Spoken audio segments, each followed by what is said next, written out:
The story of Rome begins not in marble but in myth, woven from fragments of legend that echo with the voices of shepherds, warriors and gods. Long before the empire, before even the republic, there was a tale of twin brothers abandoned to the Tiber's currents, infants left to fate but claimed by destiny. Romulus and Remus, sons of Mars, nurtured by a she-wolf beneath the Palatine Hill, rose from the riverbanks to carve a city into the wilderness. Their bond, born in blood, was destined to end in violence. When the time came to choose a ruler, jealousy flared. Remus mocked the walls his brother built, leaping over them in defiance, and Romulus struck him down. With that fratricidal act, Rome was born. A city consecrated by ambition and violence, its first foundations laid in the shadow of conflict. The earliest Romans were not an empire but a small community clustered around 7 hills. Their huts were simple, their lives bound to the land, their survival precarious. Yet their kings, half-legendary figures, gave structure to this fragile settlement. Romulus, the founder, ruled as a warrior king, carving order from chaos and swelling his people with outsiders, outlaws, and fugitives. He gave Rome its first institutions, its assemblies, and its armies, but he also gave it a reputation for cunning and cruelty, most vividly in the tale of the Sabine women. Deprived of wives, the Romans invited their neighbors to a festival, then seized the women by force. Yet the outrage softened into alliance when the abducted women themselves intervened, pleading for peace between fathers and husbands. In this story of abduction and reconciliation lay an early lesson. Rome's destiny would be shaped as much by absorption and adaptation as by conquest. After Romulus vanished into legend, the kings who followed built upon his foundations. Numa Pompilius, a Sabine, turned a city of warriors into one of laws and rights. Where Romulus had wielded the sword, Numa sought wisdom, cloaking Rome in religion, giving form to its priesthoods, calendars, and sacred rituals. Rome became not just a gathering of men, but a society bound by divine order, convinced that the gods watched over its destiny. With Numa, the young city learned that its strength must rest not only on arms, but also on reverence, discipline, and ritual observance. The kings who came after balanced war and peace. Tullus Hostilius, restless and martial, led Rome into conflict with Alba Longa, the mother city of the Romans themselves. In this tale, diplomacy gave way to ritual combat. The Horaci and Curiati, 2 sets of triplet brothers, chosen to fight in place of armies. As the duel unfolded, strategy triumphed over brute strength and Rome's supremacy was sealed. Yet Tullus's irreverence angered the gods, and his reign ended in fire, a reminder that hubris invited divine retribution. Then came Ancus Marcius, blending piety with expansion. He fortified Rome, built bridges across the Tiber, and extended Roman influence over neighboring territories. With him, the city's horizon stretched outward, its people growing accustomed to conquest and colonization. Rome was no longer a fragile settlement. It was becoming a power that demanded recognition. The next rulers, though shrouded in semi-legend, further transformed Rome. Lucius Tarquinius Priscus, said to be of Etruscan origin, exemplified the openness of Rome to outsiders, who brought ambition and skill. He doubled the number of senators, began the Great Games, and laid the first foundations of the Circus Maximus. Under his reign, Rome's character shifted, infused with Etruscan influence, its art, architecture, and religion enriched by a people whose culture radiated through central Italy. His successor, Servius Tullius, perhaps a former slave raised to royalty, introduced reforms that bound Rome's citizens to the state more deeply than ever before. He reorganized the army, not by clan, but by wealth and property, ensuring that all who owned land bore responsibility for the defense of the city. He expanded the Pomerium, the sacred boundary, extending Rome's physical and symbolic reach. Under Servius, Rome became not merely a collection of families, but a civic body, united by duty, hierarchy, and shared destiny. But Rome's monarchy was destined to end in violence and tyranny. The last king, Lucius Tarquinius Superbus, ruled with arrogance and cruelty, his authority upheld by fear rather than respect. He seized power through bloodshed, and his reign became synonymous with despotism. His son's violation of Lucretia, a noblewoman whose tragic suicide shocked Rome, lit the spark of revolution. Outrage spread, and the cry for liberty swept through the city. The monarchy, once a source of order, had become intolerable. The people rose, expelled the Tarquins, and swore never again to be ruled by kings. The fall of the monarchy in 509 BCE marked a profound turning point. Out of rebellion was born the Republic, a system unlike any other, where power would be shared, checked, and contested. Yet the memory of kings lingered, shaping Roman suspicion of singular authority, embedding in their institutions a deep resistance to tyranny. Rome had shed its crown, but it had not shed its ambition. From huts on the Tiber, from legends of wolves and warriors, it had already begun the journey that would carry it across continents and centuries. The city that once struggled for survival was now poised to forge a republic whose strength lay in its people, its laws, and its unyielding will to dominate. The story of the Roman Empire begins here, in the soil of the kingdom, nourished by myth and memory, tempered by both reverence and rebellion. From these roots, Rome would grow, stretch, and transform, facing enemies within and without, yet always returning to the lessons of its beginnings, that survival required adaptation, that unity was forged in struggle, and that destiny favored those bold enough to seize it. The birth of the Republic was not the end of Rome's struggles, but the beginning of a new and precarious experiment. Freed from kings, the Romans had to invent a system of governance that could prevent tyranny without collapsing into chaos. At its heart was a delicate balance between power and restraint. 2 consuls were elected each year, equal in authority, their terms limited, their decisions checked by one another. It was a safeguard born from fear of monarchy, ensuring no single man could dominate the state. Around them, a Senate composed of aristocrats guided policy, drawing on tradition and wealth to steer Rome's course.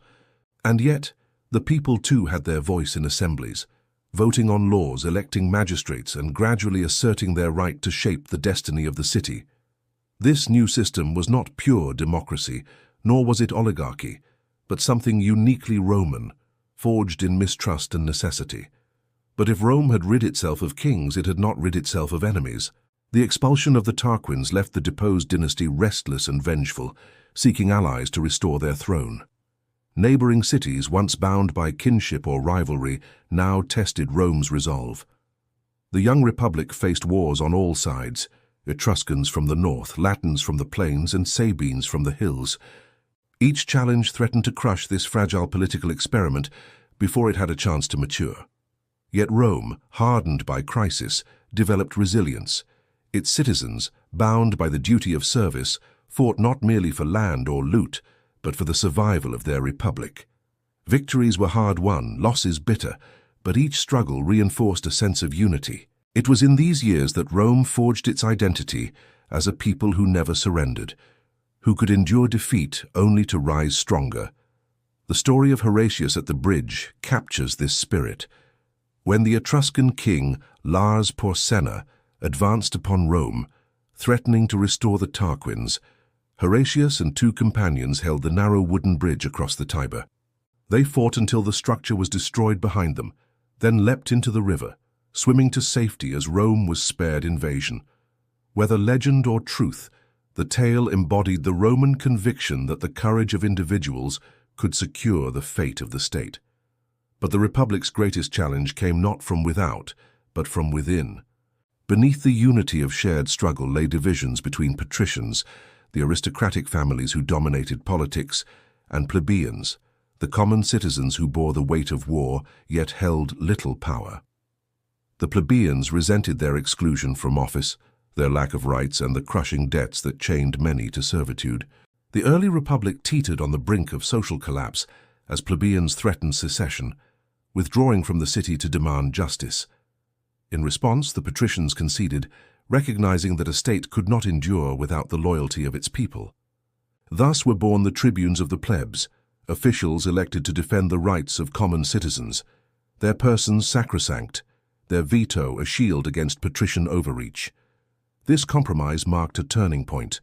Rome would not be ruled by one class alone, but would evolve through constant negotiation between elite and people, conflict and concession. Over the decades, this struggle between orders shaped the Republic. The plebeians pressed for equality, demanding access to magistracies, protection under law, and a fair share of Rome's spoils. The patricians resisted, guarding their privileges, but gradually yielded ground. The creation of the 12 Tables, Rome's first written code of law, was a milestone. No longer would justice be the secret knowledge of the elite. The laws were carved in bronze, displayed for all to see. They were harsh, reflecting a stern society, but they established a principle that would echo through history. The law must be public, knowable, and binding on all. While internal struggles continued, Rome's external wars expanded. The Republic fought not only to defend itself, but to dominate its neighbors. Through a mixture of conquest, alliances, and colonization, Rome asserted leadership over the Latin League, binding other communities to its command.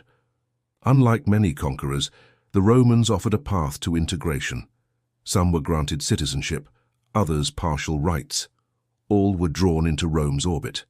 This inclusiveness, though not without limits, allowed Rome to transform enemies into allies, weaving a web of loyalty that strengthened rather than weakened the Republic. Yet expansion brought new enemies. To the north lay the Etruscan cities, powerful and proud, their culture rich with art, engineering, and religion. Rome clashed with them repeatedly, seizing territory, absorbing customs, and gradually eroding their independence. To the south, the Samnites, fierce mountain warriors, would soon emerge as formidable rivals, their struggle with Rome shaping the destiny of central Italy. The early Republic was marked not by grand triumphs, but by resilience. Rome stumbled, bled, and nearly broke, but each crisis became a lesson.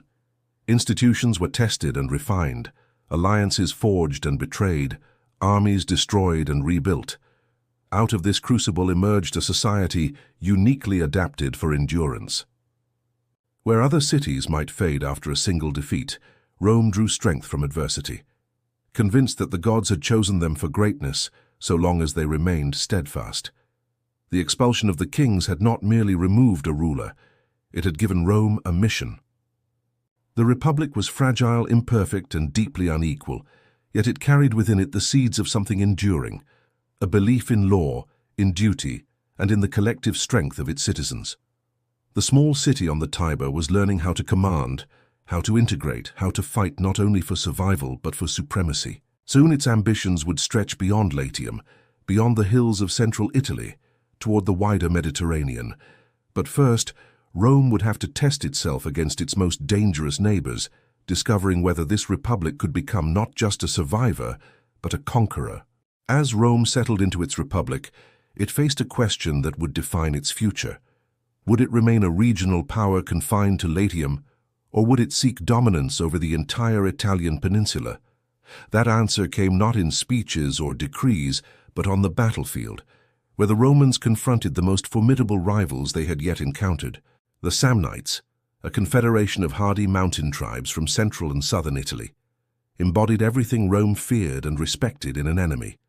They were fierce, resilient, and skilled in guerrilla tactics, fighting not in rigid lines, but in sudden ambushes among rugged terrain.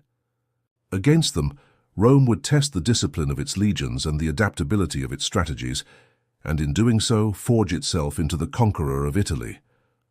The conflict began in the 4th century BCE, when Rome's expansion into Campania, a fertile region prized for its wealth and strategic location, brought it into direct collision with Samnite interests. The First Samnite War was brief and inconclusive, but it set the stage for decades of struggle. In these early encounters, Rome learned the difficulty of waging war in the mountains, where cavalry was useless and rigid formations faltered on rocky slopes. Yet Rome also revealed its greatest strength, the capacity to recover from setbacks, reorganize, and return to the fight with renewed determination. The true test came in the Second Samnite War, a conflict that spanned a generation.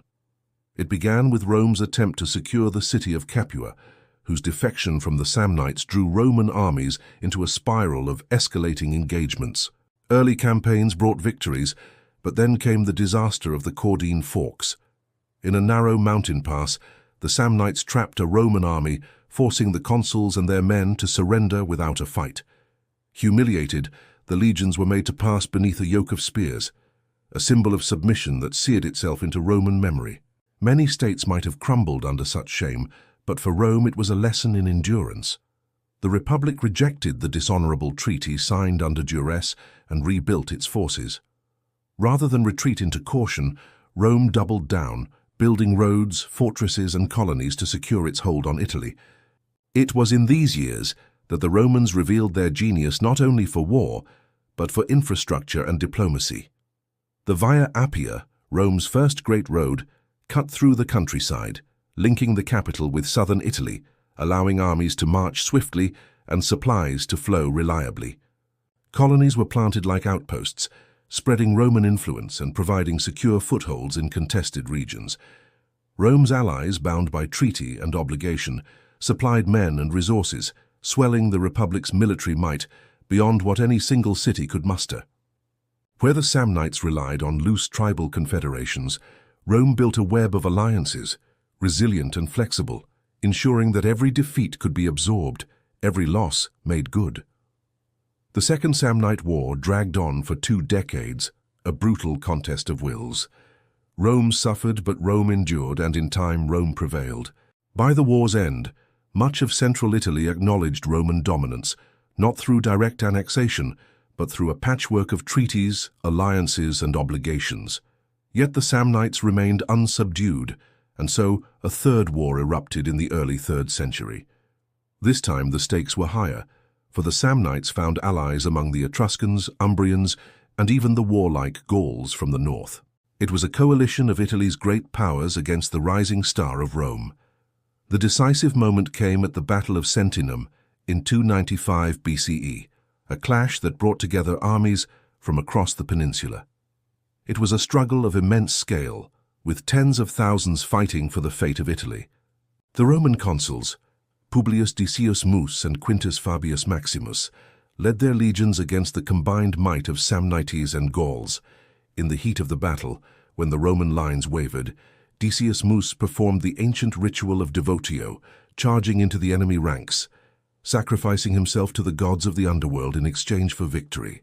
His selfless act rallied the Romans, and they pressed on until the coalition collapsed. Sentinum was more than a battle. It was the moment when Rome's supremacy in Italy became undeniable. With the Samnites subdued and their allies defeated, Rome emerged as the dominant power of the peninsula. Yet this dominance was not secured by conquest alone. The Romans excelled at the art of incorporation, binding defeated peoples into their system of alliances. Some were granted partial citizenship, others full citizenship, still others allied status. The terms varied, but all were designed to ensure loyalty, manpower, and integration. Rome did not annihilate its enemies, it absorbed them, turning foes into contributors to the Republic's strength. By the early 3rd century BCE, Rome commanded the allegiance of most of Italy, its legions drawing on the manpower of a vast network of allies. But even as Rome celebrated its victories, new horizons beckoned. Across the Straits of Messina lay Sicily, fertile and contested, a prize that drew the attention of both Rome and another rising power, Carthage. The wars in Italy had forged Rome into a formidable military state, disciplined and unyielding. Now, the stage was set for a confrontation that would carry Rome beyond its peninsula into the wider Mediterranean world. Yet before the clash with Carthage could begin, Rome would first test itself against a legend from the Greek world, a king whose elephants and phalanxes marched into Italy itself. The Samnite Wars had given Rome Italy, but the next struggle would show whether Rome could stand against the might of the Hellenistic world, and in doing so whether the Republic was destined to remain a regional power or to take its first steps toward empire. The conquest of Italy was nearly complete, yet one last test remained before Rome could claim true supremacy over the peninsula. That test came not from the rugged tribes of the mountains or the disciplined ranks of the Etruscans, but from across the sea, from the glittering world of the Hellenistic kingdoms. In the southern reaches of Italy, Greek colonies had flourished for centuries, their temples gleaming along the coasts, their cities echoing with the language of Homer and the legacy of Alexander. Chief among these was Tarentum, a wealthy and proud city that looked to Greece rather than Rome for its identity. When Rome's influence crept too close, Tarentum resisted, fearing the loss of its independence to the rising power of the Republic. The conflict began almost by accident. Roman ships sailed into the Gulf of Tarentum, entering waters that the Tarentines claimed as their own.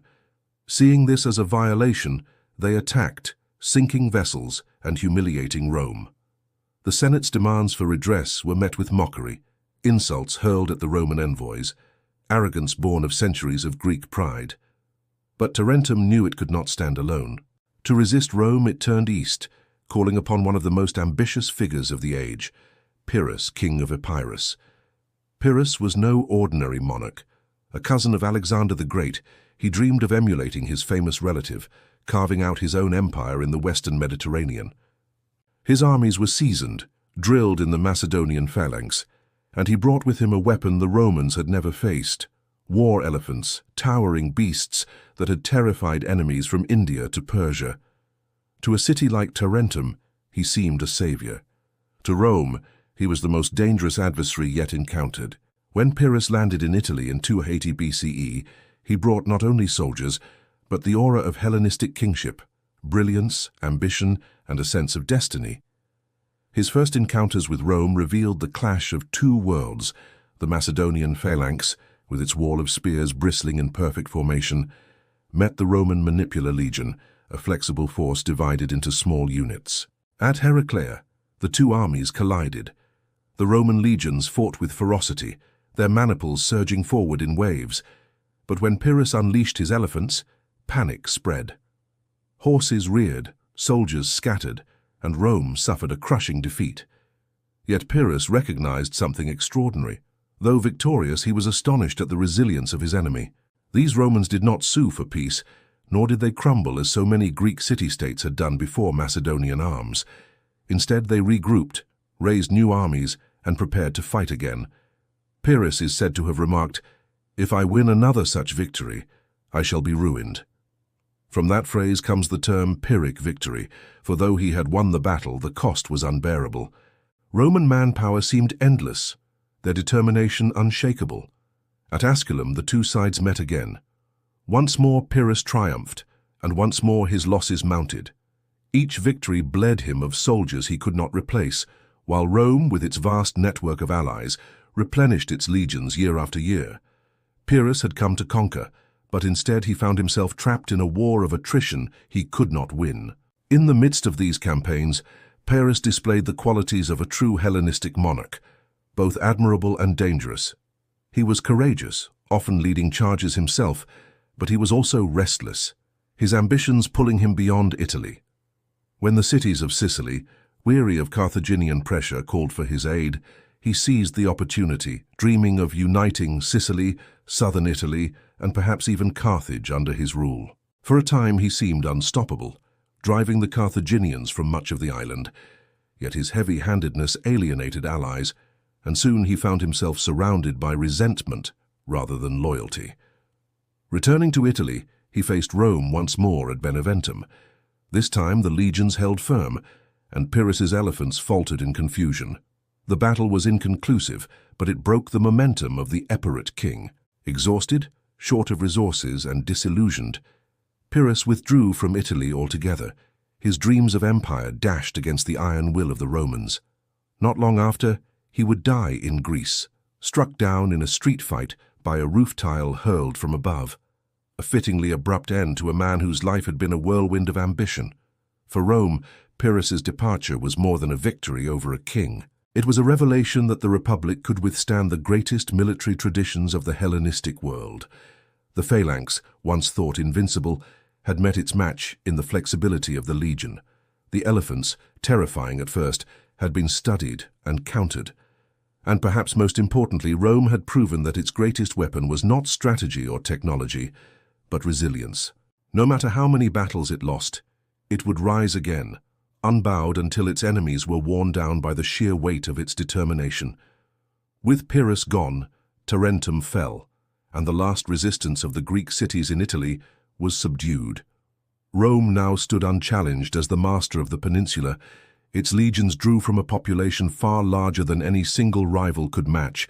Its alliances extended across mountains and coasts, and its roads and colonies bound Italy into a single political and military system. For the first time, Rome looked beyond its borders, not in fear, but in opportunity. Across the sea lay Sicily, fertile and rich, but contested between Greek cities and a maritime empire far older and more established than Rome. Carthage, mistress of the western Mediterranean, controlled vast territories in North Africa, Spain, Sardinia, and beyond. A clash between Rome and Carthage was not inevitable, but it was likely, for both powers now shared a boundary in Sicily. Two rising empires, one land-based and relentless, the other maritime and wealthy, were destined to collide. The struggles against Pyrrhus had prepared Rome for this confrontation, giving it confidence that no enemy, however powerful, was beyond its reach. The wars of Italy had transformed a regional city-state into a Mediterranean power. The Republic, once threatened by neighbors on every side, now commanded the loyalty of an entire peninsula. Its institutions had been tested, its armies bloodied, its citizens hardened by decades of struggle. The age of Pyrrhus closed with Rome stronger than ever, poised to embark upon a new stage of expansion. Ahead lay the Punic Wars, struggles that would not only decide the fate of Rome and Carthage, but shape the destiny of the entire Mediterranean world.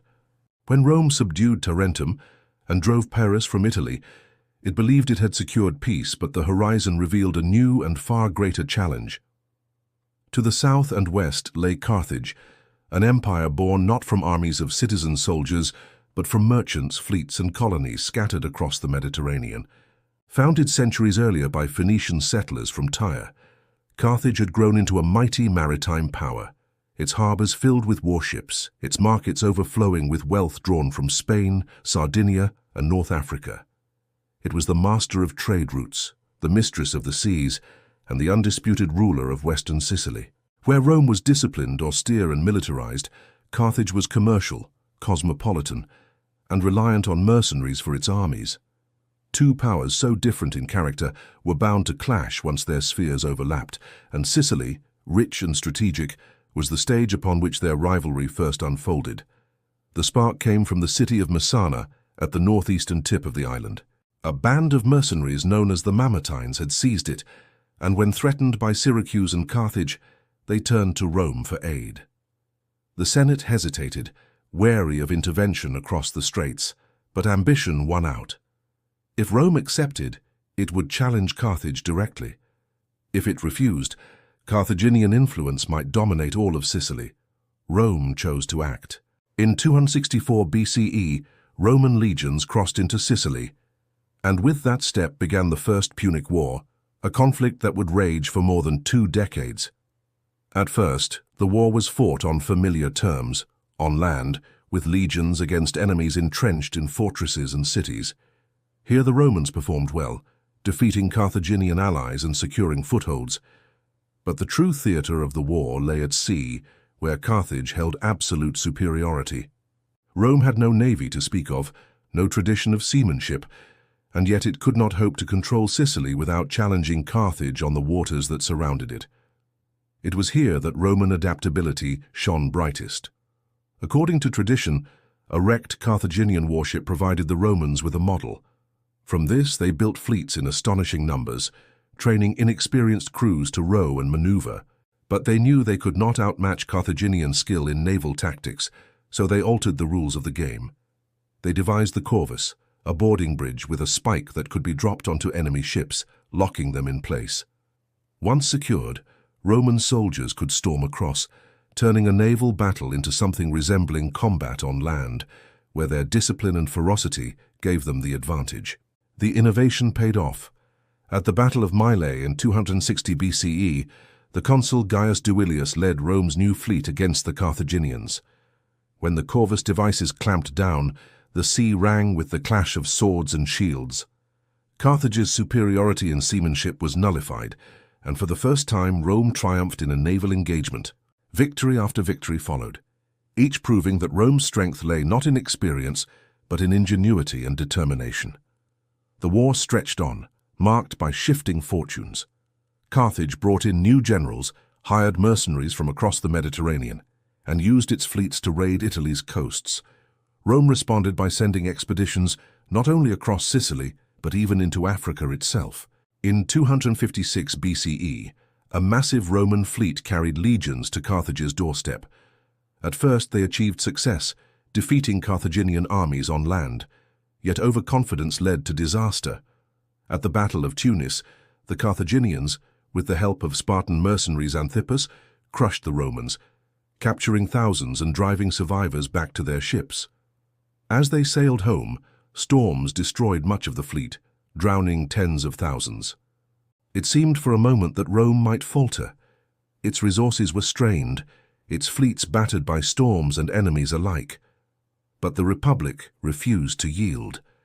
Year after year, it built new ships, raised new legions, demanded fresh sacrifices from its citizens and allies. The war became one of endurance, a test of which side could sustain greater losses, which could call upon deeper reserves of will. By the 240s BCE, the struggle narrowed once more to Sicily. Carthage, drained of resources, relied heavily on mercenary garrisons. Rome, equally exhausted, could not continue endless campaigns. The decisive confrontation came in 241 BCE at the Battle of the Aegates Islands. Rome, having scraped together yet another fleet, intercepted the Carthaginian navy bringing supplies to their forces in Sicily. In a furious battle, the Romans prevailed, and Carthage, unable to continue the fight, sued for peace. The terms were harsh. Carthage surrendered Sicily, paid heavy indemnities, and acknowledged Roman dominance. For Rome, it was the first step beyond Italy, the first overseas possession of what would become an empire. The Republic had entered the Mediterranean arena, and in doing so, had proven it could match and defeat one of the greatest powers of the age. Yet the victory carried consequences beyond pride. Sicily was a land of diverse peoples, Greek, Carthaginian, and native Sikh, and Rome now had to govern it. Unlike Italian allies, these subjects were not incorporated into the Roman system, but ruled directly as a province, taxed and administered by Roman magistrates. This was something new, a departure from the alliance networks that had bound Italy together. It marked the beginning of Rome's imperial system, in which conquered territories were managed for the benefit of the Republic and its citizens. Carthage, though humbled, was not destroyed. Its wealth remained vast, its navy formidable, its ambitions intact. The loss of Sicily drove it to expand elsewhere, particularly in Spain, where fertile lands and rich mines promised to restore its fortunes. In the decades that followed, Carthage rebuilt, preparing for another confrontation. Rome, meanwhile, extended its control further, seizing Sardinia and Corsica, provoking deep resentment in its rival. The stage was set for a second and far greater conflict, one that would bring Rome to the brink of annihilation. The First Punic War had transformed the Republic. It had built a navy from nothing, endured losses on a staggering scale, and emerged victorious through sheer resilience. In Sicily, Rome had acquired its first province, setting a precedent that would echo across centuries. And in its rivalry with Carthage, Rome had found an enemy that would shape its destiny, a foe whose struggle with the Republic would decide the future of the Mediterranean. The next war would not be fought by mercenary generals alone, but by one of the most brilliant commanders in history, a man whose very name became synonymous with terror in Rome, Hannibal Barca. The years after the First Punic War, Rome and Carthage nursed their wounds, but never forgot their rivalry. Rome tightened its grip on Sicily, Sardinia, and Corsica, while Carthage, deprived of those islands, turned to Spain. There, under the command of the Barcid family, Carthage sought both wealth and renewal. Mines of silver and fertile lands promised resources to rebuild its power, and among the Barcids, one figure loomed above all others, Hamilcar Barca, a general hardened by years of struggle, determined to restore his city's pride. From his campaigns, his young son Hannibal absorbed lessons of war and the legacy of vengeance. According to tradition, Hamilcar made the boy swear an oath of eternal hatred toward Rome, a vow that would one day shake the Republic to its core. As Hamilcar died and command passed to his son-in-law Hasdrubal, the Carthaginian position in Spain grew stronger. New cities were founded, alliances made, armies raised. When Hasdrubal was assassinated, Hannibal, still young but already admired by his soldiers, assumed command. The Senate of Carthage gave its approval, and with it began a career that would make him one of the greatest military minds of history. His first target was Saguntum, a Spanish city allied with Rome. Its siege and capture in 219 BCE was a direct provocation, for Rome had drawn a line at the Ebro River, demanding Carthaginian expansion stop there. Hannibal ignored it, and war was declared. Rome expected to fight another war in Spain and Africa, as before, but Hannibal had other plans. In one of the boldest gambits ever attempted, he resolved to carry the war into Italy itself. In 218 BCE, he marched his army overland, across Gaul, through hostile tribes, and into the towering barrier of the Alps. The journey was harrowing. Snow, avalanches, and ambushes decimated his forces. Thousands perished, elephants and men alike falling to the cold and the cliffs. Yet Hannibal emerged in Italy with an army bloodied but unbroken, descending upon the plains of the Po and startling Rome with his sudden presence. At the river Trebia, Hannibal struck his first blow. Using cunning and deception, he lured the Romans into a trap, ambushing them with hidden troops and crushing their legions. The following year, at Lake Trasimene, he repeated the feat, concealing his forces in misty hills and annihilating an entire Roman army. Panic swept the Republic. Never before had foreign forces penetrated so deep into Italy, and never with such devastation. Towns and allies wavered, uncertain whether Rome could withstand the storm. In this desperate moment, the Senate turned to Quintus Fabius Maximus, who devised a strategy that earned him the name Cunctator, the Delayer. Rather than confront Hannibal directly, he shadowed him, harassing his foragers, burning the countryside, denying him the decisive battle he sought. Fabius understood that Hannibal's genius lay in open combat, where his tactics could overwhelm Roman rigidity. By refusing battle, he frustrated his adversary, stretching the war into a contest of attrition. Yet Romans, impatient and proud, grew restless under Fabian caution. They longed for decisive victory, and soon they would demand it, with disastrous results. In 216 BCE, the Republic raised the largest army it had ever assembled, perhaps 80,000 men, and marched to confront Hannibal near the small town of Cannae in Apulia. Here Hannibal orchestrated one of the most brilliant tactical maneuvers in history. He arranged his troops in a crescent, with weaker forces in the center and his seasoned veterans on the flanks. As the Romans pressed forward, their sheer weight drove back the center, but this was Hannibal's design. Slowly, deliberately, his line bent inward, enveloping the Romans. Then, with cavalry striking from behind, the trap closed. The Roman army was surrounded, crushed, annihilated. Tens of thousands died in a single day, consuls and senators among them. The name of Hannibal became a terror whispered in the streets of Rome. After Cannae, much of southern Italy wavered, with Capua and other cities defecting to Hannibal's side. Macedonia allied with Carthage, hoping to profit from Rome's weakness. It seemed the Republic might collapse, undone not by foreign invasion alone, but by the loss of its allies. And yet, amid despair, Rome revealed the resilience that had defined it for centuries. Rather than sue for peace, the Senate resolved to fight on. They forbade any negotiation, forbade even the ransoming of prisoners, and raised new armies. Boys barely of age, slaves promised freedom, and allies still loyal filled the ranks. Rome would not yield, even in ruin. Years passed, and though Hannibal remained in Italy, he could not strike the decisive blow. Fabius's strategy of delay returned, denying him resources, bleeding him through small engagements.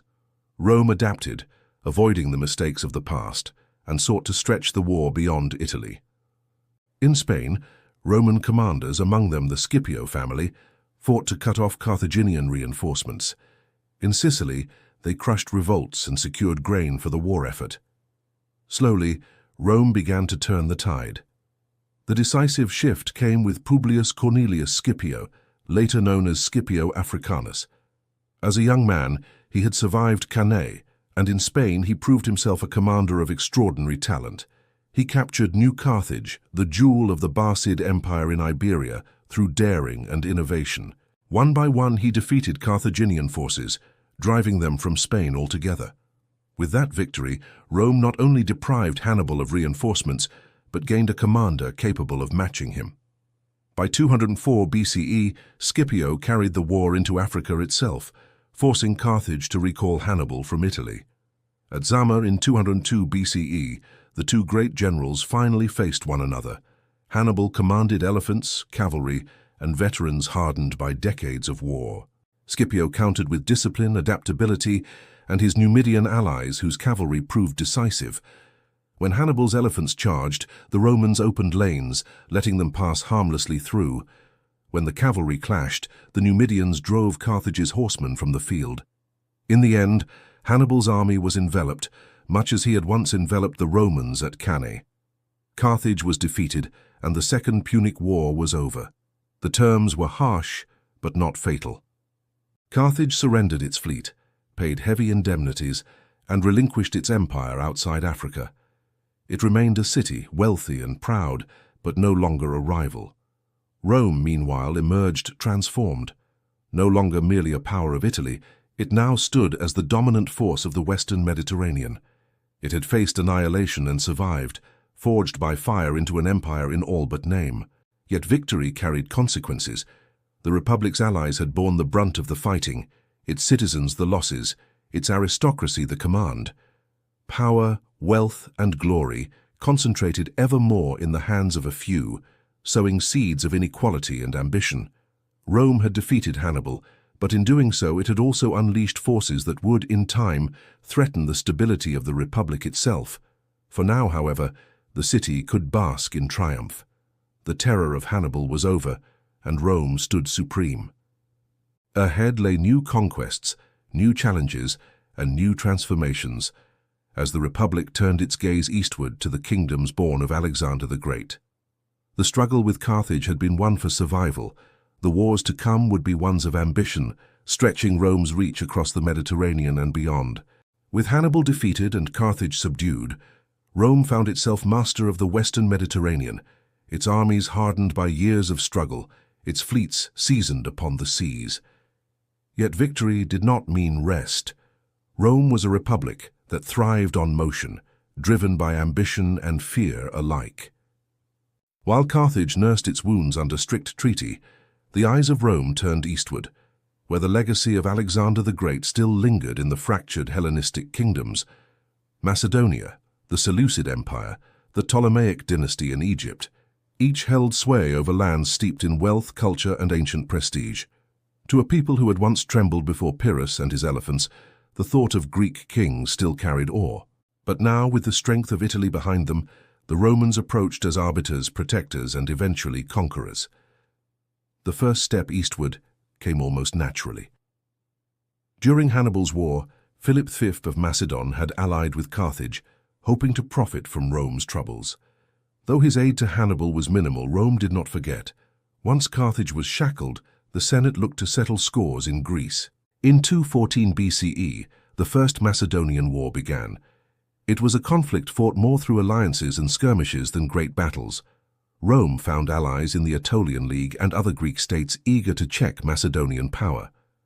Though inconclusive, the war established a precedent. Rome had crossed into the Greek world, no longer a distant Western curiosity, but a player in its politics. The true reckoning came later. In the Second Macedonian War, beginning in 200 BCE, Rome took a more decisive role. This time, the Senate claimed to defend Greek freedom, declaring itself the protector of cities long under the shadow of Macedon. The rhetoric of liberty masked the reality of power, but it resonated with many Greeks weary of monarchs and domination. The war culminated in 197 BCE at Cynocephalae, where the Roman legions clashed with the Macedonian phalanx. Here, the superiority of Roman flexibility was proven once more. The rigid wall of pikes that had carried Alexander to glory faltered against the adaptable maniples of Rome. Able to exploit gaps and terrain, Philip was humbled, forced to cede territory and influence, while Rome announced to the Greek world that it had come not as conqueror, but as liberator. At the Isthmian Games in Corinth, a Roman general proclaimed the freedom of Greece, and the crowds roared in gratitude. not yet realizing what Roman friendship would truly mean.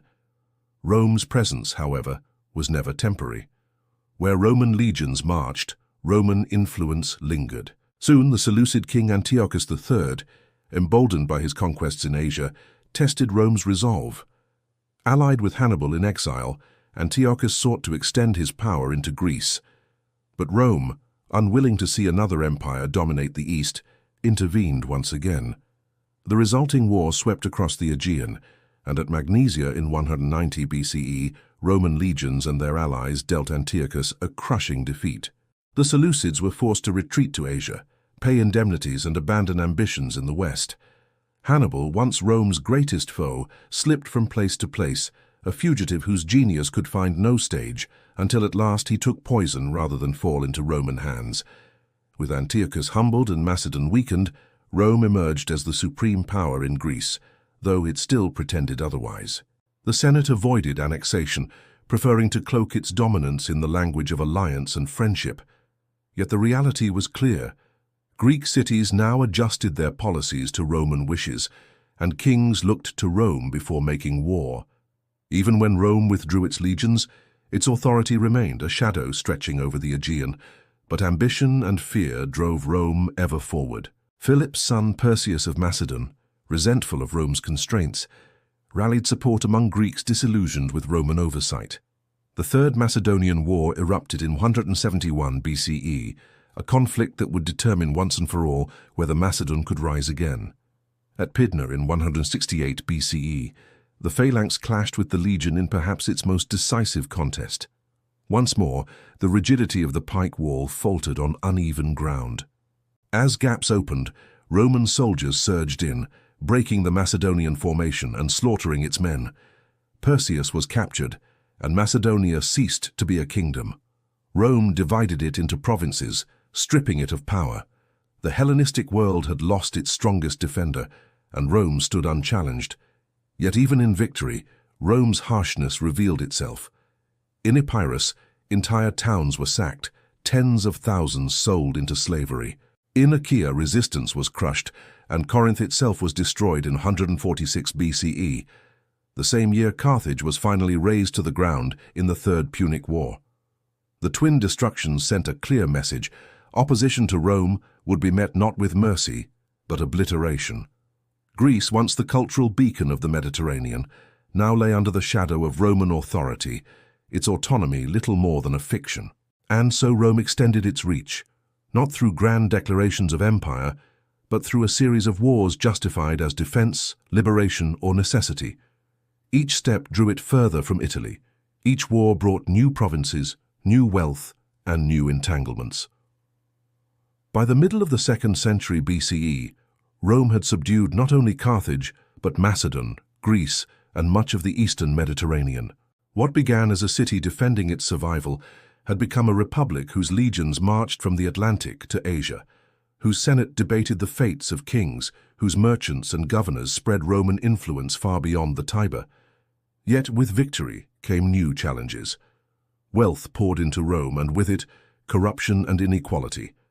Slaves captured in conquest filled the estates of the elite, displacing small farmers.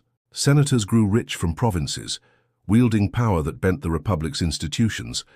The legions, once composed of citizen farmers defending their land, increasingly became instruments of ambitious generals seeking glory. The wars with Macedon and the Seleucids had given Rome an empire, but they had also begun to transform the republic itself. For now, however, Rome stood unrivaled. Carthage lay in ashes, Macedon broken, the Seleucids humbled, and Greece subdued. The Mediterranean had become, in truth if not yet in name, a Roman sea. Ahead lay new wars against kings in the east and tribes in the north. But the Republic's greatest struggles would not be with foreign enemies alone. They would come from within, as the strains of empire tore at the fabric of Roman society, and the ideals of the Republic confronted the ambitions of its own sons. Rome's domination of Greece and Macedon did not mark the end of its entanglements in the east, but rather the beginning of a new and more complex chapter. The eastern Mediterranean was a web of kingdoms, leagues, and city-states, each shifting in alliance and rivalry. Rome had stepped into this world as arbiter and conqueror, and once it had done so, it could never fully withdraw. From Asia Minor to the Levant, the Hellenistic dynasties watched Rome's every move. Some seeking protection, others resisting intrusion, all aware that the balance of power had been irreversibly altered. In the aftermath of Macedon's fall, the Seleucid Empire, though weakened by its defeat at Magnesia, remained a formidable force. Yet its power was stretched thin, challenged by local rulers and internal decay. Rome, cautious yet opportunistic, began to intervene more directly, not by outright conquest but through treaties, arbitration, and subtle influence. By the mid-2nd century BCE, the Republic's authority reached as far as Asia Minor, where kings who had once paid homage to the Seleucids now courted Roman favor. But it was in the north and east of the Aegean that Rome would face its next great test. There a figure emerged who would challenge Roman supremacy with both cunning and ferocity: Mithridates VI of Pontus. Born into a dynasty that claimed descent from Persian kings and Alexander's companions alike, Mithridates grew up amid intrigue and assassination attempts, which only hardened his resolve. Once in power, he proved himself a gifted ruler and an ambitious strategist. His dream was to forge a new Eastern Empire, uniting Greeks and Asians under his banner, and to cast off what he saw as Roman oppression. The flashpoint came in the late 2nd century BCE, when resentment against Roman governors and tax collectors, whose corruption and exploitation bred bitterness, erupted into open hostility. Mithridates seized the moment. In 88 BCE, he launched what became known as the Asiatic Vespers, a coordinated massacre of tens of thousands of Italians and Roman settlers across Asia Minor. It was a declaration of war not just against Rome's authority, but against its very presence in the East. The slaughter shocked the Republic, already strained by conflict at home, and demanded retribution. The First Mithridatic War brought the Roman general Lucius Cornelius Sulla eastward, even as civil strife threatened to consume Rome itself. Sulla's campaign against Mithridates was swift and ruthless. At Chaeronea and Orchomenus in Greece, his legions crushed Mithridatic forces, proving once again the supremacy of Roman discipline over the varied armies of the Hellenistic world. Mithridates sued for peace, ceding territory and paying tribute, but his spirit remained unbroken. The wars with Pontus would span decades, intertwining with the turmoil of the late Republic. Mithridates was a master of resilience, retreating when necessary, rallying when Rome's attention turned inward, always reappearing with fresh armies.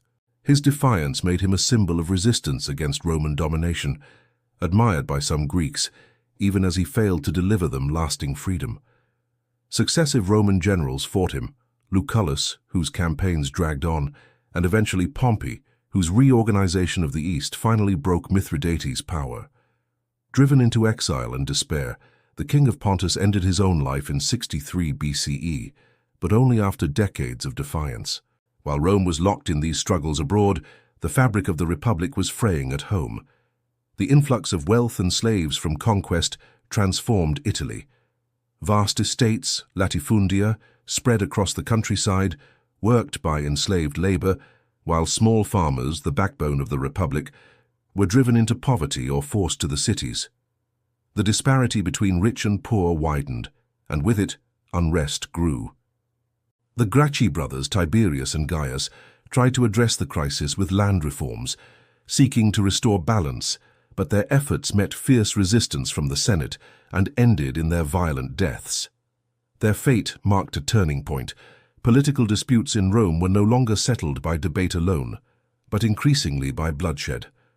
Slave uprisings further shook the Republic, none more famous than the revolt led by Spartacus in the 70s BCE. What began as a small escape from a gladiatorial school erupted into a massive rebellion, with tens of thousands of slaves rallying to the banner of freedom.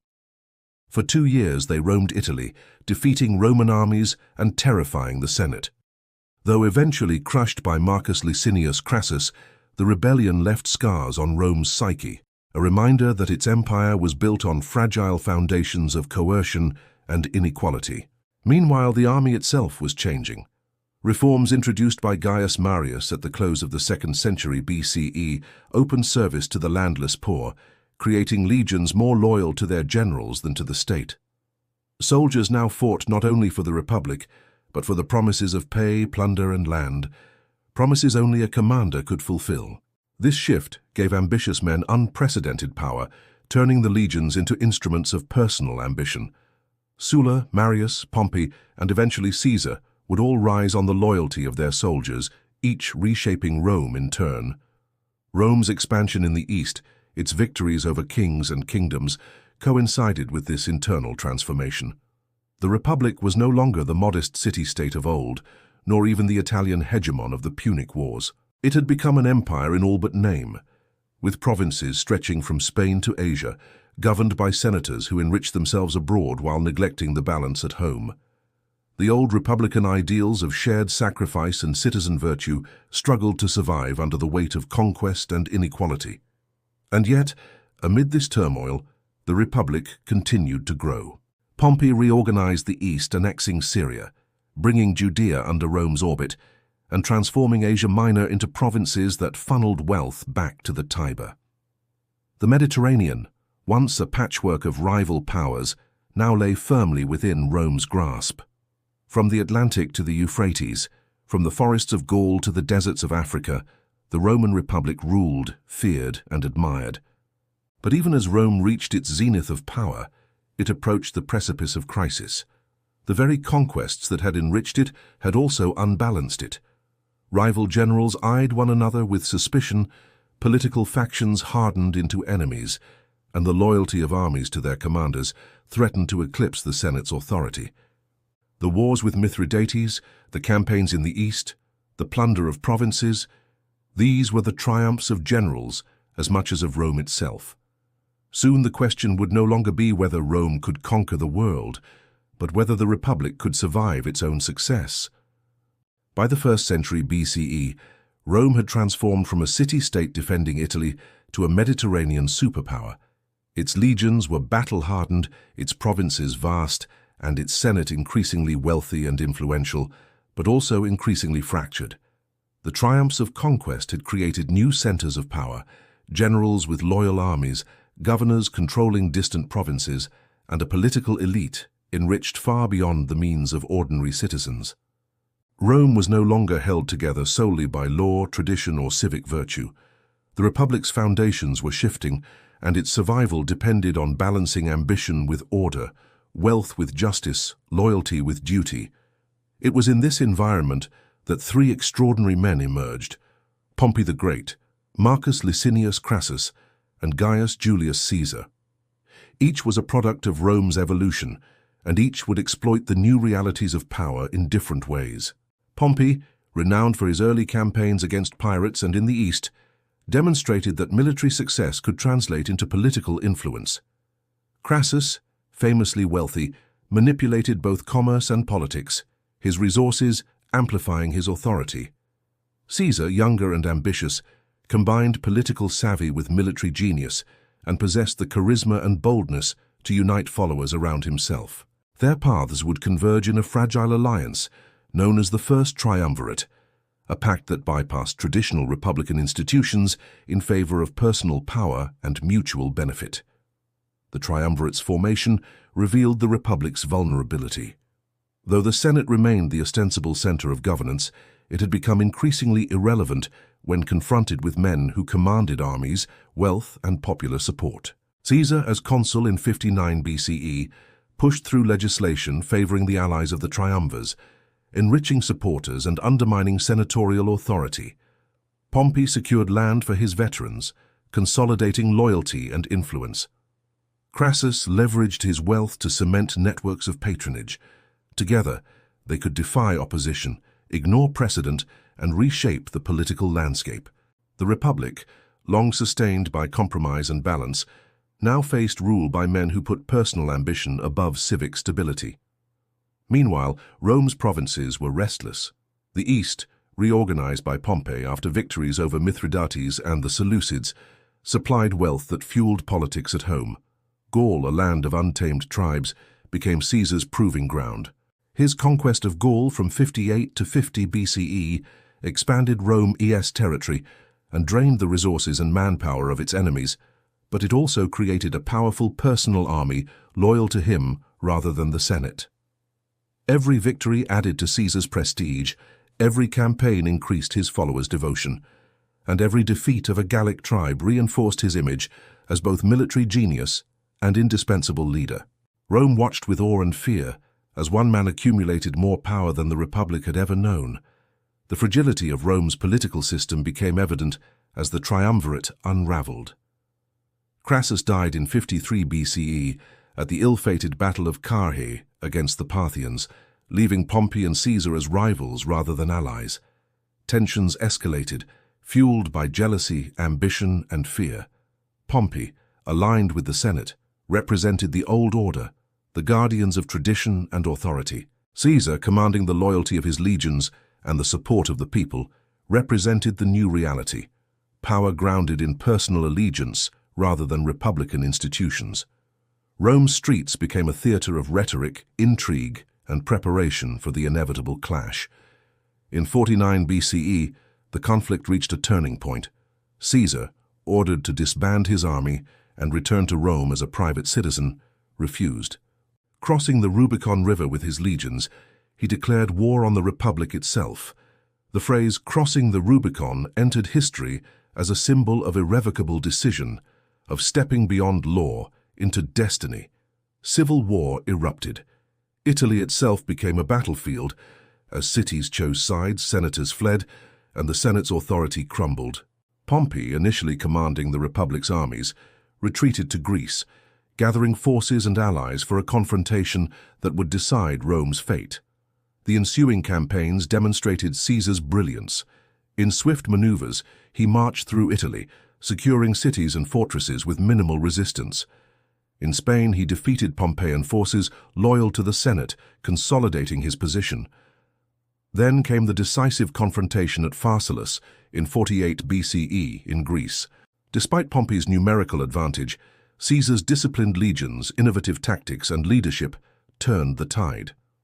Pompey fled, only to be betrayed and murdered in Egypt, leaving Caesar unchallenged as master of the Roman world. With his rivals eliminated, Caesar returned to Rome not as consul but as dictator. He enacted reforms, reorganizing the calendar, centralizing administration, and reducing debt burdens. He sought to strengthen Rome, to address inequalities that had destabilized the Republic, yet his accumulation of power alarmed many. Senators who once tolerated ambition now feared tyranny, and whispers of conspiracy grew into open plotting. The Ides of March in 44 BCE saw Caesar assassinated in the Senate, stabbed by those who claimed to protect the Republic. The city erupted in chaos, for the death of Caesar did not restore stability but unleashed further conflict. The assassination revealed the Republic's irreparable fracture. Caesar's death was meant to preserve liberty, yet it triggered a chain reaction. Civil wars that would engulf Rome, pitting former allies against one another, dividing legions, and destabilizing the provinces. Mark Antony, Octavian, and Lepidus formed the second triumvirate, continuing the pattern of concentrated power to bypass the Senate. Civil wars spread across Italy, the East, and Gaul. Rome itself became a city of violence and uncertainty, where personal ambition and military loyalty outweighed law and tradition. Through these struggles, Rome transitioned from republic to empire in everything but name.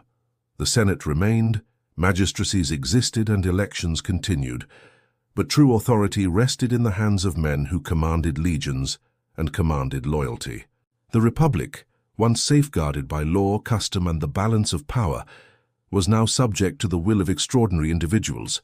The stage was set for the rise of Octavian, later Augustus, who would bring both conclusion and transformation, ending centuries of republican conflict, while preserving the illusion of traditional governance. Rome in the late 1st century BCE was both victorious and vulnerable. Its legions had conquered the Mediterranean, its influence stretched from Spain to Syria, yet the very success of conquest had eroded the foundations of governance. The Republic's institutions, designed for a city-state, struggled under the weight of empire. The social tensions, the ambitions of generals, the concentration of wealth and loyalty in a few hands, all foretold that Rome would emerge from civil war fundamentally changed, no longer merely a republic, but something far larger, more centralized and more enduring. In the wake of Caesar's assassination, Rome was a city and a republic in turmoil. Factions vied for power, legions were loyal not to law but to their commanders, and the Senate struggled to maintain authority in a world where political and military might had become inseparable. The Second Triumvirate, composed of Mark Antony, Octavian, and Lepidus, sought to consolidate control, using both legal authority and force to suppress opposition. They pursued the assassins of Caesar, defeating Brutus and Cassius at the Battle of Philippi in 42 BCE, and temporarily restored order, but the arrangement was fragile. Ambition, rivalry, and personal loyalty remained the driving forces of politics, and soon the triumvirate itself would fracture. Octavian, the great-nephew and adopted son of Julius Caesar, emerged as the ultimate survivor. Though initially underestimated due to his youth, his cunning, patience, and political acumen allowed him to outmaneuver both Lepidus and Antony. Lepidus was quickly sidelined, stripped of power and influence, while Antony, allied with Cleopatra in Egypt, became increasingly distant from Rome. The divide between Octavian and Antony culminated in a confrontation at the Battle of Actium in 31 BCE. Off the coast of Greece, fleets clashed in a decisive naval engagement. Octavian's forces, disciplined and coordinated, defeated Antony and Cleopatra, leaving them no option but suicide. With their deaths, Octavian stood unchallenged as the master of Rome. Yet Octavian did not declare himself king. Instead, he approached power with subtlety, understanding that the memory of monarchy was bitterly hated in Rome. He presented himself as the restorer of the Republic, the guardian of its laws and traditions, even as he accumulated authority unparalleled in Roman history. In 27 BCE, he accepted the title Augustus, meaning the revered one, and in doing so inaugurated the Principate, the first phase of the Roman Empire. Augustus combined the powers of consul, tribune, and princeps with the control of the legions, creating a system that concentrated authority while preserving the appearance of republican institutions. Augustus's reign was transformative. He restructured the military, establishing permanent legions stationed throughout the provinces under his authority, rather than relying on citizen militias. He reorganized the provinces, distinguishing between senatorial and imperial territories, ensuring that Rome could maintain control efficiently. Taxation, administration, and law were centralized, and Rome's infrastructure was expanded. Roads, aqueducts, and public buildings not only improved the empire-reach's functioning, but symbolized the power and stability of the new order. In every city, monument and forum reinforced the presence of the princeps and the majesty of Rome. Peace, the Pax Romana, became both the goal and the achievement of Augustus. For decades, civil wars had ravaged the Republic, but now the empire could stabilize its borders and focus on prosperity. Trade flourished across the Mediterranean, from the grain fields of Egypt to the mines of Spain, while cities across Europe, North Africa, and the Middle East adopted Roman law, culture, and language. Roman citizenship, once confined to the city and Italy, gradually extended to provinces, binding diverse peoples into a single political and cultural system. The Mediterranean, once a sea of conflict, became effectively a Roman lake, where goods, armies, and ideas moved freely under the aegis of the empire. Yet Augustus's genius lay not only in administration, but in ideology. He understood the power of narrative, presenting his reign as the restoration of tradition rather than the seizure of power. Temples were rebuilt, festivals revived, and the myth of Rome as eternal and divinely favored was emphasized. He positioned himself as the father of the state, the ultimate protector of Rome, while allowing the Senate and magistrates to function in limited but visible ways. In doing so, he preserved the illusion of republican governance, while creating a centralized autocracy that would endure for centuries. The Julio-Claudian dynasty that followed Augustus consolidated his system, albeit with varying degrees of competence and stability. Tiberius, Caligula, Claudius, and Nero each inherited the machinery of empire, and each demonstrated the potential for both achievement and excess. Provinces were expanded, administration refined, and Roman culture spread deeper into Europe and the Near East, but the personal character of emperors could influence the fate of millions. Despite these challenges, the basic structure Augustus had established allowed the empire to survive crises and transitions. During this period, Rome reached unprecedented territorial and cultural breadth. The Rhine and Danube defined northern boundaries. Britain fell under Roman control. The Near East and North Africa became integrated into a network of governance, commerce, and law. Cities, roads, aqueducts, and fortifications connected the empire in a web that allowed military and administrative power to project over vast distances. The legions, disciplined and loyal, enforced both peace and Rome's authority, while trade and cultural exchange transformed the Mediterranean world. Roman law, administration, and citizenship became unifying forces. Even distant provinces began to feel part of a shared political and cultural order. Local elites were co-opted into governance, while the imperial cult and Roman festivals reinforced loyalty. The empire was not merely a military conquest, but a social and cultural transformation, binding diverse peoples under a common identity while maintaining enough local autonomy to avoid constant rebellion. Augustus' legacy, in both governance and ideology, defined what Rome would be for centuries. Yet Rome was not static.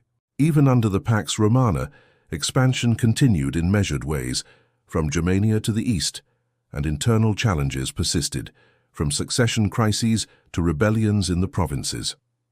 The machinery Augustus created allowed the empire to adapt and endure, but it also revealed a fundamental reality.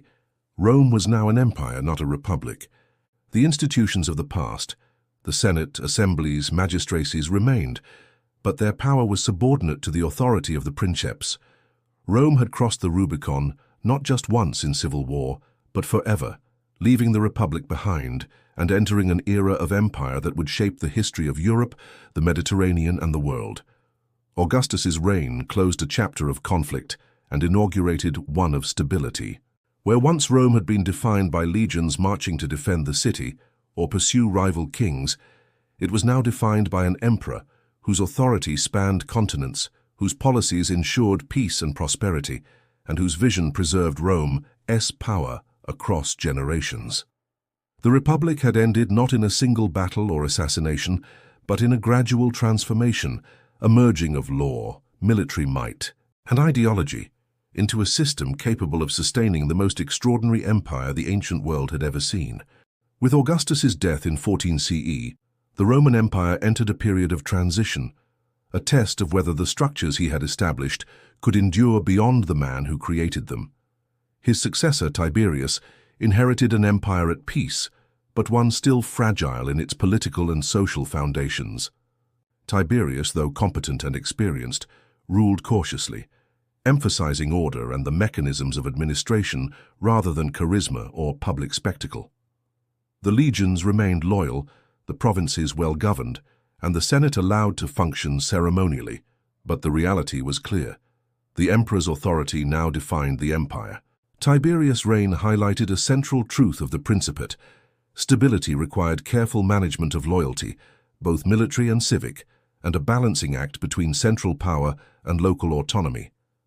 Tiberius's successors, the Julio-Claudian emperors, each contributed to the consolidation of the empire, though in vastly different ways. Caligula's brief reign shocked Rome with extravagance and cruelty, reminding citizens that the emperor's personality could shape history. Claudius, in contrast, demonstrated administrative skill, expanding the empire into Britannia and incorporating newly conquered territories into the provincial system. He reformed bureaucracy, extended citizenship, and strengthened legal structures, ensuring that the empire's reach was sustainable. Nero's rule, while marked by excess and eventual rebellion, also underscored the growing complexity of governance. The emperor had become both symbol and practical authority, capable of inspiring loyalty and inciting fear across the Mediterranean world. The empire's consolidation relied not only on competent rulers, but on the integration of provinces and peoples. Augustus's vision of provincial administration matured under the Julio-Claudians, with clear distinctions between senatorial provinces, governed by proconsuls and imperial provinces, overseen by legates loyal to the emperor. Taxation was regularized, legal codes extended, and local elites co-opted into governance, creating a network of cooperation that balanced local traditions with imperial control. Rome became both protector and master, offering infrastructure, law, and opportunity, while maintaining ultimate authority. Military expansion continued, particularly along the empire's frontiers. In Germania, repeated campaigns sought to stabilize the Rhine and Danube boundaries, though the Roman experience there was costly, exemplified by the disaster of the Teutoburg Forest, where 3 legions were annihilated by Germanic tribes under Arminius in 9 CE. This defeat taught Rome the limits of conquest in certain regions and emphasized the value of fortified borders, client states, and diplomacy alongside military campaigns. Similarly, the eastern provinces faced challenges from Parthia, Armenia, and local kingdoms, requiring skillful negotiation and occasional warfare to maintain Rome's influence without overextending its resources. Trade and economic integration flourished during this period. Roads, aqueducts, ports, and cities linked the empire's vast territories, facilitating the movement of goods, troops, and culture. Grain flowed from Egypt to Rome, olive oil from Hispania, and luxury goods from the east. Roman currency and law created predictable systems that encouraged commerce, while urbanization spread Roman architecture, language, and civic life. Cities became hubs of administration, military logistics, and cultural exchange, integrating diverse peoples into the Roman world while preserving local identities. Cultural consolidation accompanied political and economic integration. Roman law, rhetoric, and education spread throughout the provinces, creating a shared framework for governance and society. Local elites often adopted Roman customs and language, while indigenous traditions persisted under the overarching structure of imperial rule. This fusion of local and Roman culture allowed the empire to endure, as loyalty was encouraged through inclusion and opportunity as much as coercion. Religion, festivals, and public monuments reinforced a sense of shared identity, while the emperor himself became a symbolic and spiritual focal point, embodying the unity of the state. The Julio-Claudian period also set precedents for succession and governance. Augustus had carefully prepared for orderly transition, but subsequent emperors revealed the fragility of hereditary succession. Tiberius's reluctance, Caligula's excesses, Claudius's reliance on advisors, and Nero's misrule demonstrated that stability depended on both personal ability and institutional structure. By learning from these reigns, later emperors sought to strengthen bureaucracy, codify laws, and ensure that provinces remained loyal even in times of internal upheaval. Rome's expansion under the Julio-Claudians extended the empire's reach to its greatest strategic depth in Europe, the Near East and North Africa.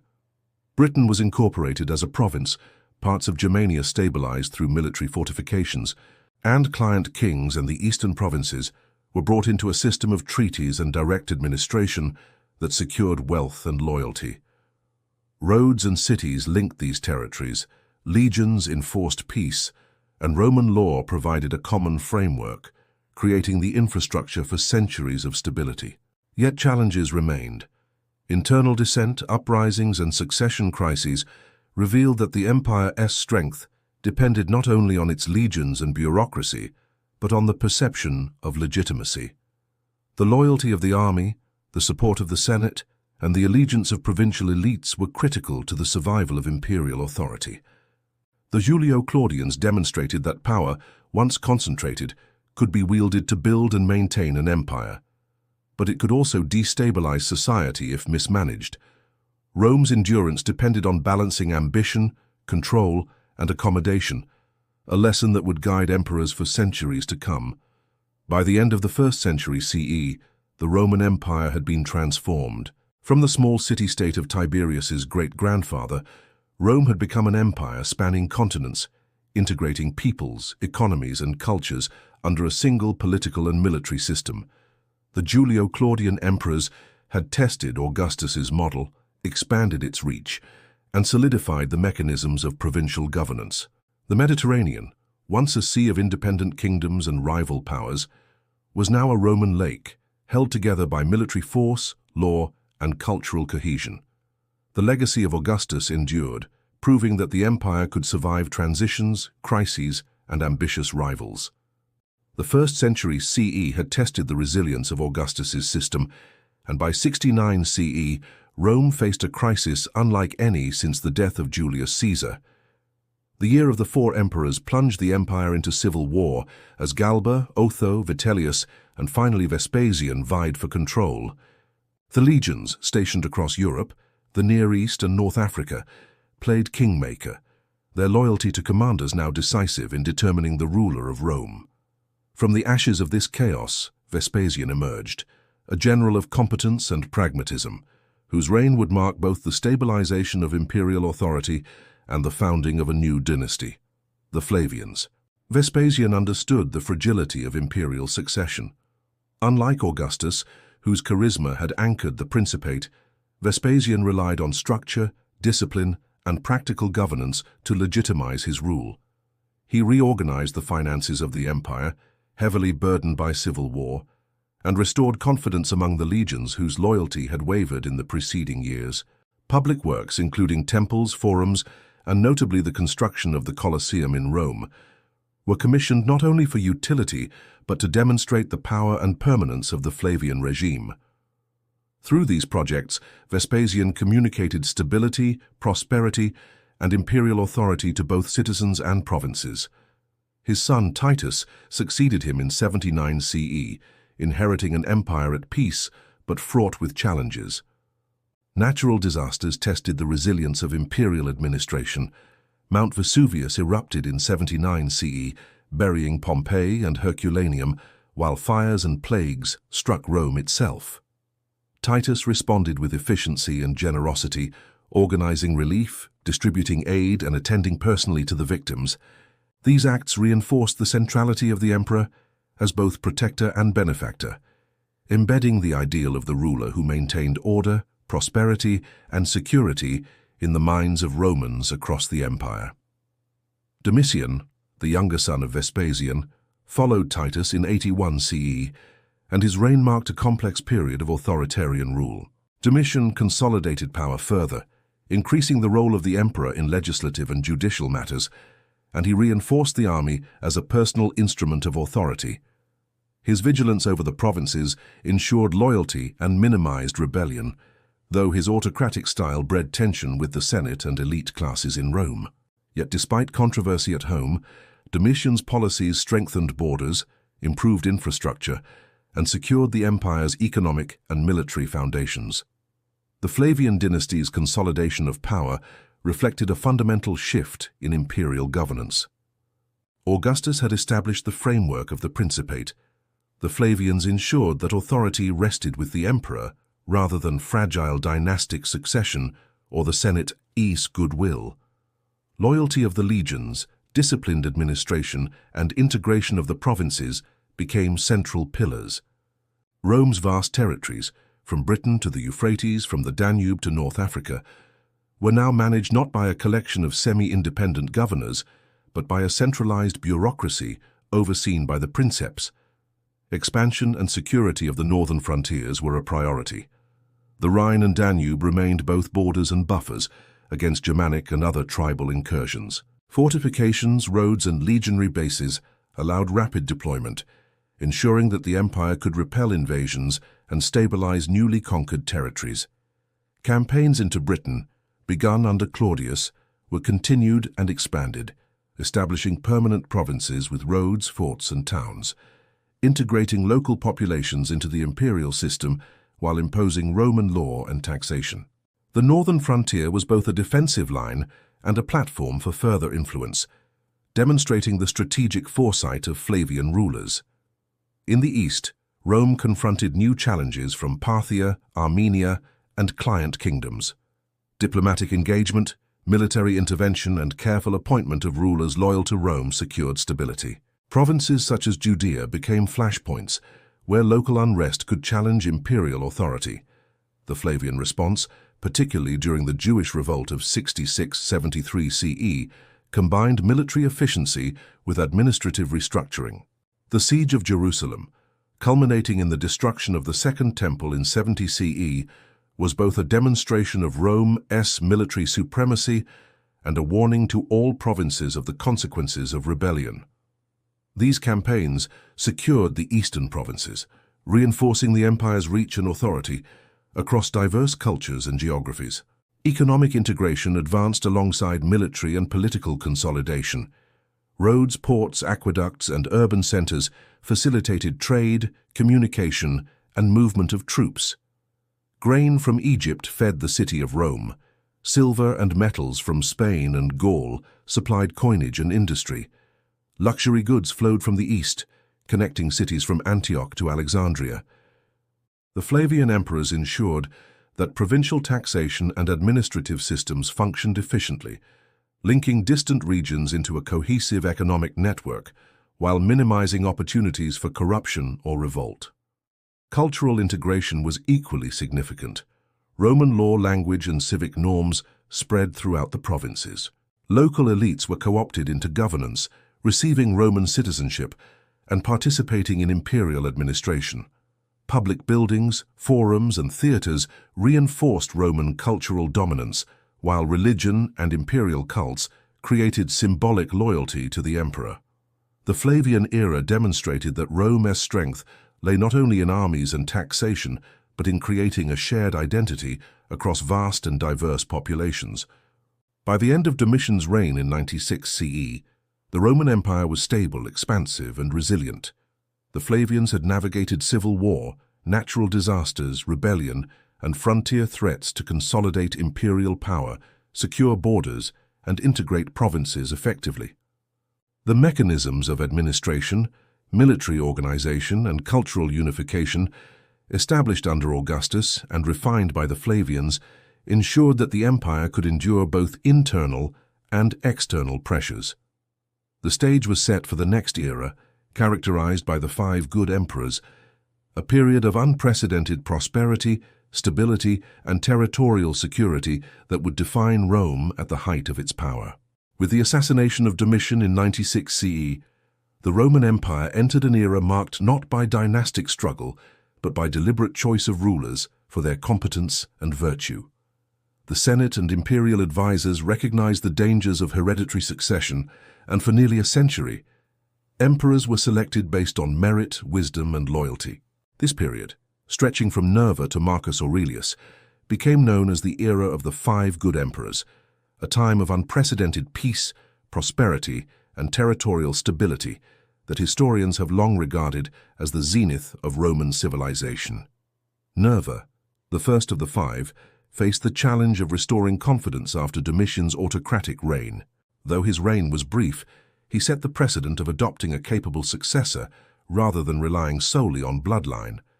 By choosing Trajan, a man of proven military and administrative skill, Nerva ensured continuity and demonstrated that Rome's stability could rest on institutional wisdom as much as personal authority.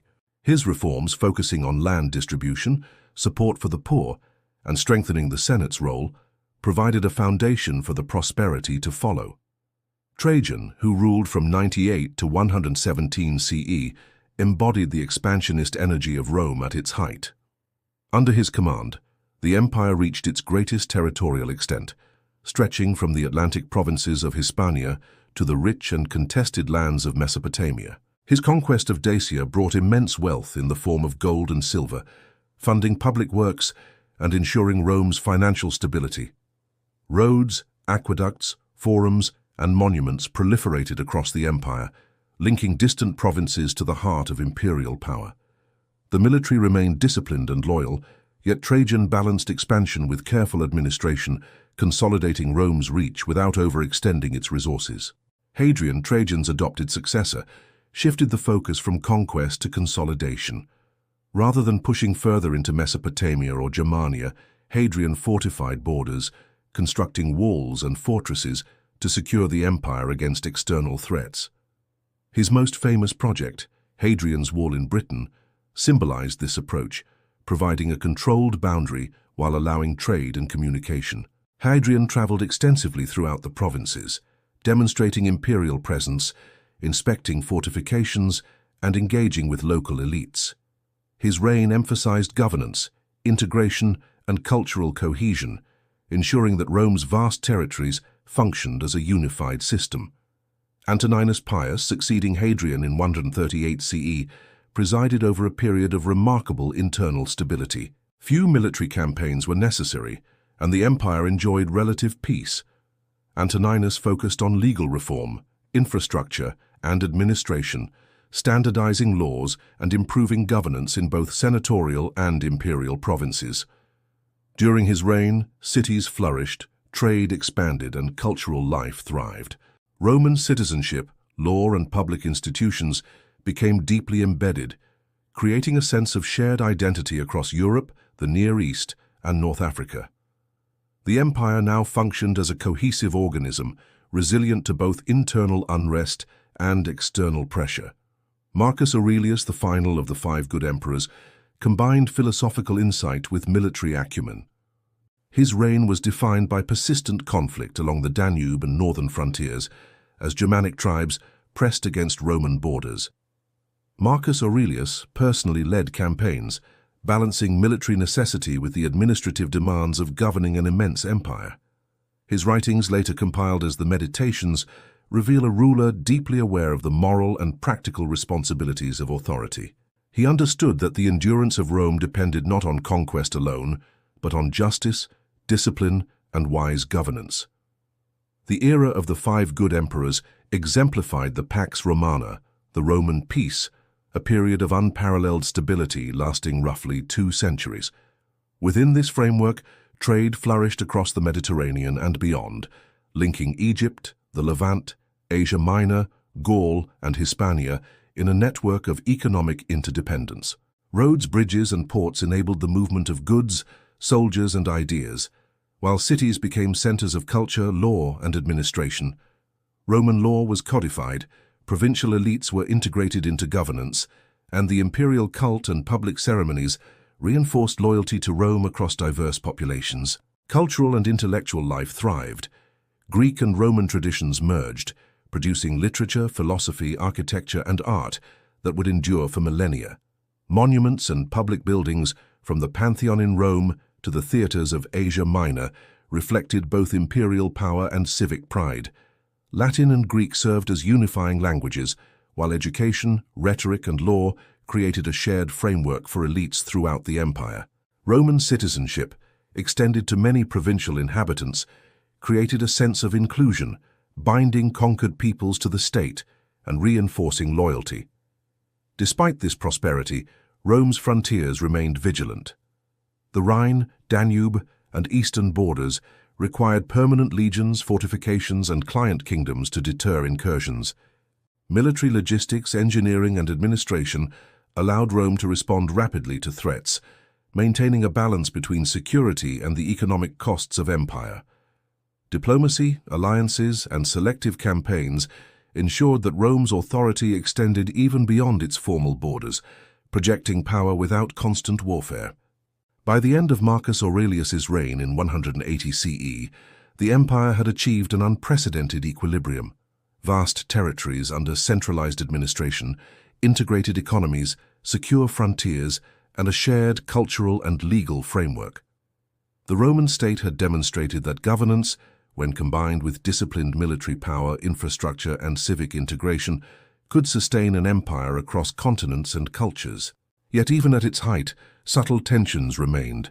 Succession crises, reliance on military loyalty, and the economic strains of supporting legions hinted at challenges that future generations would confront. The era of the five good emperors, however, represents the apex of Roman civilization. It was a period in which the empire's reach, prosperity, and cultural integration were unparalleled in the ancient world. Rome was not merely a collection of conquered territories. It had become a unified system, resilient, sophisticated, and enduring. The institutions, laws, and traditions established and reinforced during this time laid the foundation for the empire's longevity, shaping not only the Mediterranean world, but the future of Europe for centuries to come.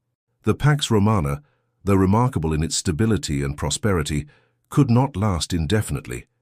By the late 2nd century CE, The Roman Empire began to feel the weight of its own size, complexity, and economic demands.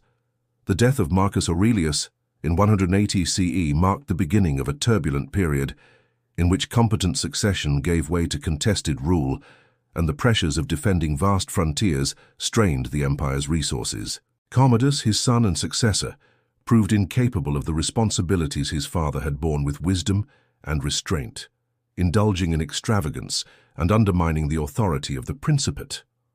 Rome's institutions, long sustained by the discipline of law and military organization, faced unprecedented internal and external pressures.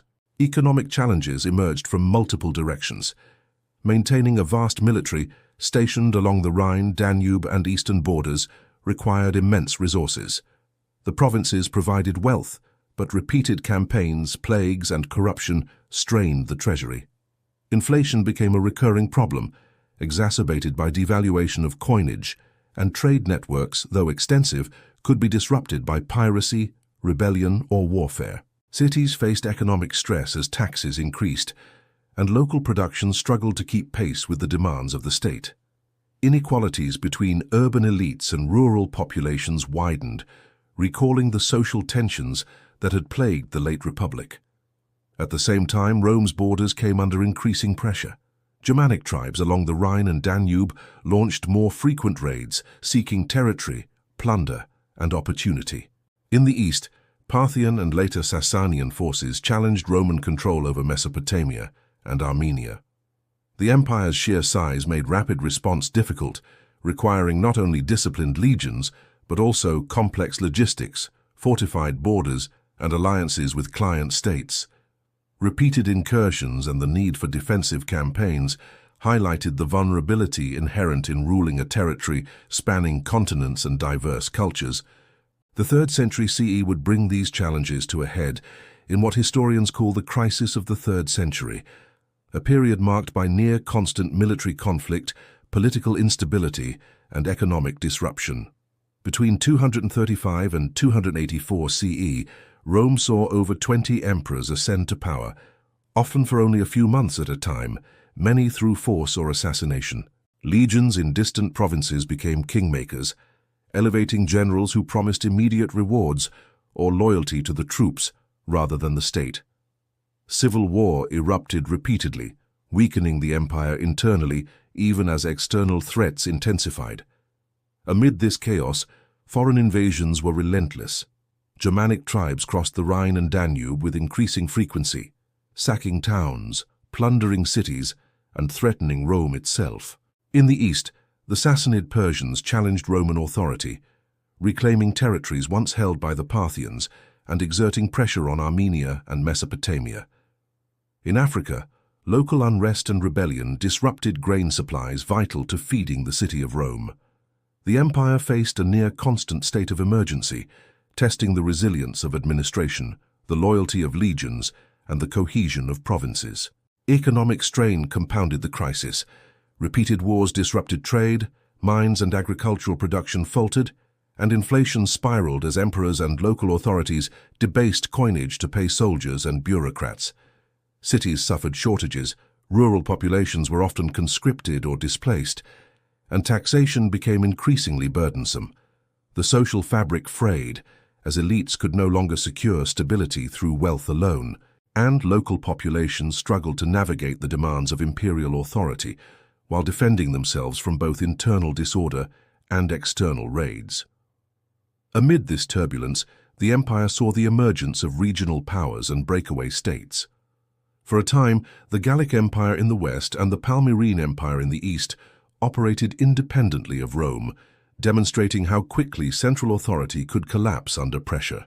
Yet even in these fractured conditions, the enduring structures of Rome, the legions, roads, cities, and administrative systems allowed recovery, highlighting the adaptability of imperial governance even in crisis. Military innovation became both necessity and response. Emperors fortified cities and frontiers, reorganized legions, and relied on mobile units capable of rapid deployment. Diplomacy, often backed by displays of military strength, became as important as conquest, particularly in dealing with Sasanian Persia or negotiating with Germanic tribes. Rome's ability to project power across vast distances, even during internal turmoil, ensured that while the empire weakened temporarily, it never fully collapsed. Culturally, the 3rd century reflected both continuity and adaptation. Roman law and civic practices persisted, even as emperors' authority became more autocratic. Cities remained centers of administration and culture, while local elites continued to participate in governance, even under regional separatist pressures. Religion began to shift, with Eastern cults and mystery religions spreading alongside traditional Roman paganism, foreshadowing deeper transformations in the empire's spiritual life. By the end of the 3rd century, Rome faced the challenge of reconciling its enormous territorial expanse with the practical limits of administration and defense. The crisis of the 3rd century revealed vulnerabilities, overextended frontiers, reliance on military loyalty over institutional stability, and the economic strain of supporting both war and administration. Yet it also demonstrated resilience, as successive emperors managed to restore unity, secure borders, and revive economic activity, laying the groundwork for the reforms that would stabilize the empire under Diocletian and Constantine. The period between 180 and 284 CE marked a turning point. Rome was no longer a republic, no longer merely a collection of provinces under a single law, but an empire capable of remarkable endurance and adaptation. Political instability, economic strain, and external threats tested the empire to its limits, yet the structures, institutions, and culture established over centuries allowed it to survive. The crisis of the 3rd century, for all its chaos, would ultimately pave the way for a more centralized, resilient, and enduring Roman state, capable of navigating both internal and external pressures in the centuries to come. By the late 3rd century, the Roman Empire had endured a succession of crises that threatened its very survival. Civil wars, usurpers, foreign invasions, and economic collapse had exposed the vulnerabilities of a system designed for the Principate, not an empire spanning continents. Into this chaos stepped Diocletian in 284 CE, a soldier emperor whose vision and reforms would redefine the empire and create a framework capable of enduring for centuries.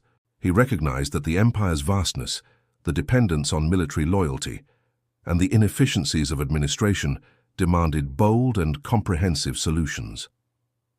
Diocletian's first task was to stabilize the imperial office itself. Where previous emperors had relied on personal charisma, dynastic succession, or military dominance, Diocletian introduced the Tetrarchy, a system of 4 rulers sharing power, with 2 senior emperors, Augusti, and 2 junior emperors, Caesars. This innovation distributed authority geographically and functionally, allowing simultaneous management of multiple frontiers and regions. The Tetrarchy was not merely a symbolic arrangement. It formalized succession, clarified military command, and reinforced administrative cohesion, addressing the instability that had plagued the empire during the 3rd century. In tandem with political reform, Diocletian overhauled the administrative structure of the empire. He divided provinces into smaller units, each with governors responsible for both civil and military affairs, thereby reducing the risk of local rebellions and concentrating authority at multiple levels. Larger administrative regions, dioceses, coordinated provincial governance, ensuring consistent enforcement of law, taxation, and defense. The imperial court and bureaucracy were expanded, staffed by loyal and competent officials, rather than generals whose allegiance might waver. This reorganization allowed Rome to manage its vast territories with unprecedented efficiency and accountability. Economic reform was equally critical. Diocletian recognized that inflation, currency debasement, and tax inequities had undermined the empire's stability. He introduced the Edict on Maximum Prices, an ambitious attempt to control inflation and standardize wages and prices throughout the empire. Though enforcement proved challenging, it reflected a new approach, the emperor as regulator of economic life. Coinage was reformed, taxation systematized, and state resources marshaled to sustain the military and administration. Diocletian's policies aimed to create a predictable economic framework capable of supporting both defense and governance across vast and diverse regions. Military organization was a cornerstone of Diocletian's reforms. He increased the size of the army, stationed units along both frontiers and strategic interior positions, and created mobile field forces capable of rapid deployment against invading forces. Fortifications along the Rhine, Danube, and eastern frontiers were strengthened, while previously neglected areas received renewed attention. By professionalizing and distributing the legions, Diocletian ensured that the empire could respond to threats without relying solely on the loyalty of individual generals, reducing the risk of civil war and rebellion. Religious and ideological reform accompanied political and administrative changes. Diocletian emphasized the divinity and authority of the emperor, promoting the idea of the princeps as a semi-divine ruler whose power derived from the state and the gods. Ceremonies, court rituals, and visual propaganda reinforced the central authority of the emperor, creating cohesion across culturally diverse provinces. Though traditional Roman religion persisted and Christianity existed at the margins, Diocletian sought to unify the empire under an ideology that reinforced loyalty to the state and the emperor. This centralization of symbolic power complemented the practical reforms in administration and military command. The Tetrarchy also allowed Rome to manage succession more effectively. By appointing Caesars who would succeed the Augusti, Diocletian sought to prevent the rapid turnover of emperors that had destabilized the 3rd century. Though ultimately the system would not endure in its original form, it created a precedent for shared authority and succession planning, demonstrating that centralized power could coexist with geographic distribution and delegated responsibility. This innovation allowed Rome to survive external threats and internal pressures that might have otherwise shattered the empire. The eastern provinces, long a source of both wealth and conflict, benefited greatly from Diocletian's reforms. Armenia, Mesopotamia, and Asia Minor were stabilized through a combination of military presence, provincial reorganization, and alliances with client rulers. Similarly, the western provinces, from Gaul to Hispania, were administered with precision, ensuring tax revenue, public order, and integration into the imperial system. Even Africa, vital for grain production, was secured and closely monitored. Diocletian's policies strengthened cohesion across the empire's vast and diverse territories, creating a structure that could endure far beyond his own reign. By the end of Diocletian's rule, the Roman Empire had been transformed. The Tetrarchy provided a framework for shared authority and succession. Administrative reforms professionalized governance, economic measures sought stability and fairness, and the military was disciplined, well-positioned, and responsive. Rome, once vulnerable to internal strife and external invasion, now possessed the tools to endure centuries of challenge. Diocletian's vision was pragmatic, comprehensive, and enduring, stabilizing an empire that had teetered on the brink of fragmentation during the crisis of the 3rd century. While Diocletian himself retired voluntarily in 305 CE, a rare act for a Roman emperor, his reforms continued to shape imperial governance. Even as subsequent emperors modified or abandoned aspects of the Tetrarchy, the principles of administrative division, professional bureaucracy, and centralized military authority endured. The empire had become more resilient, capable of withstanding the pressures of size, diversity, and external threat, while preserving the continuity of Roman authority and culture across Europe, the Near East, and North Africa.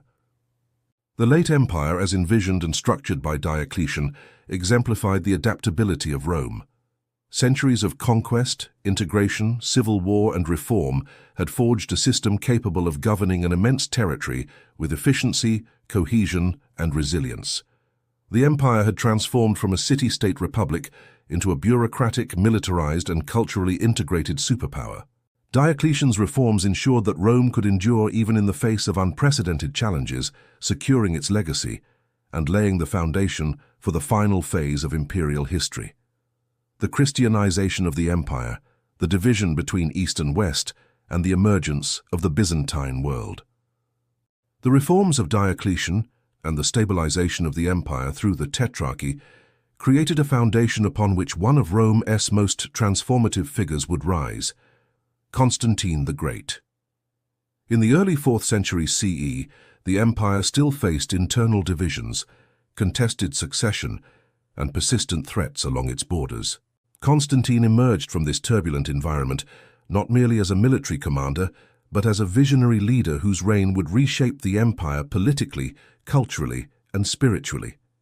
His ascent to power was marked by civil wars against rival claimants, a series of decisive battles, and the ability to secure loyalty across both East and West.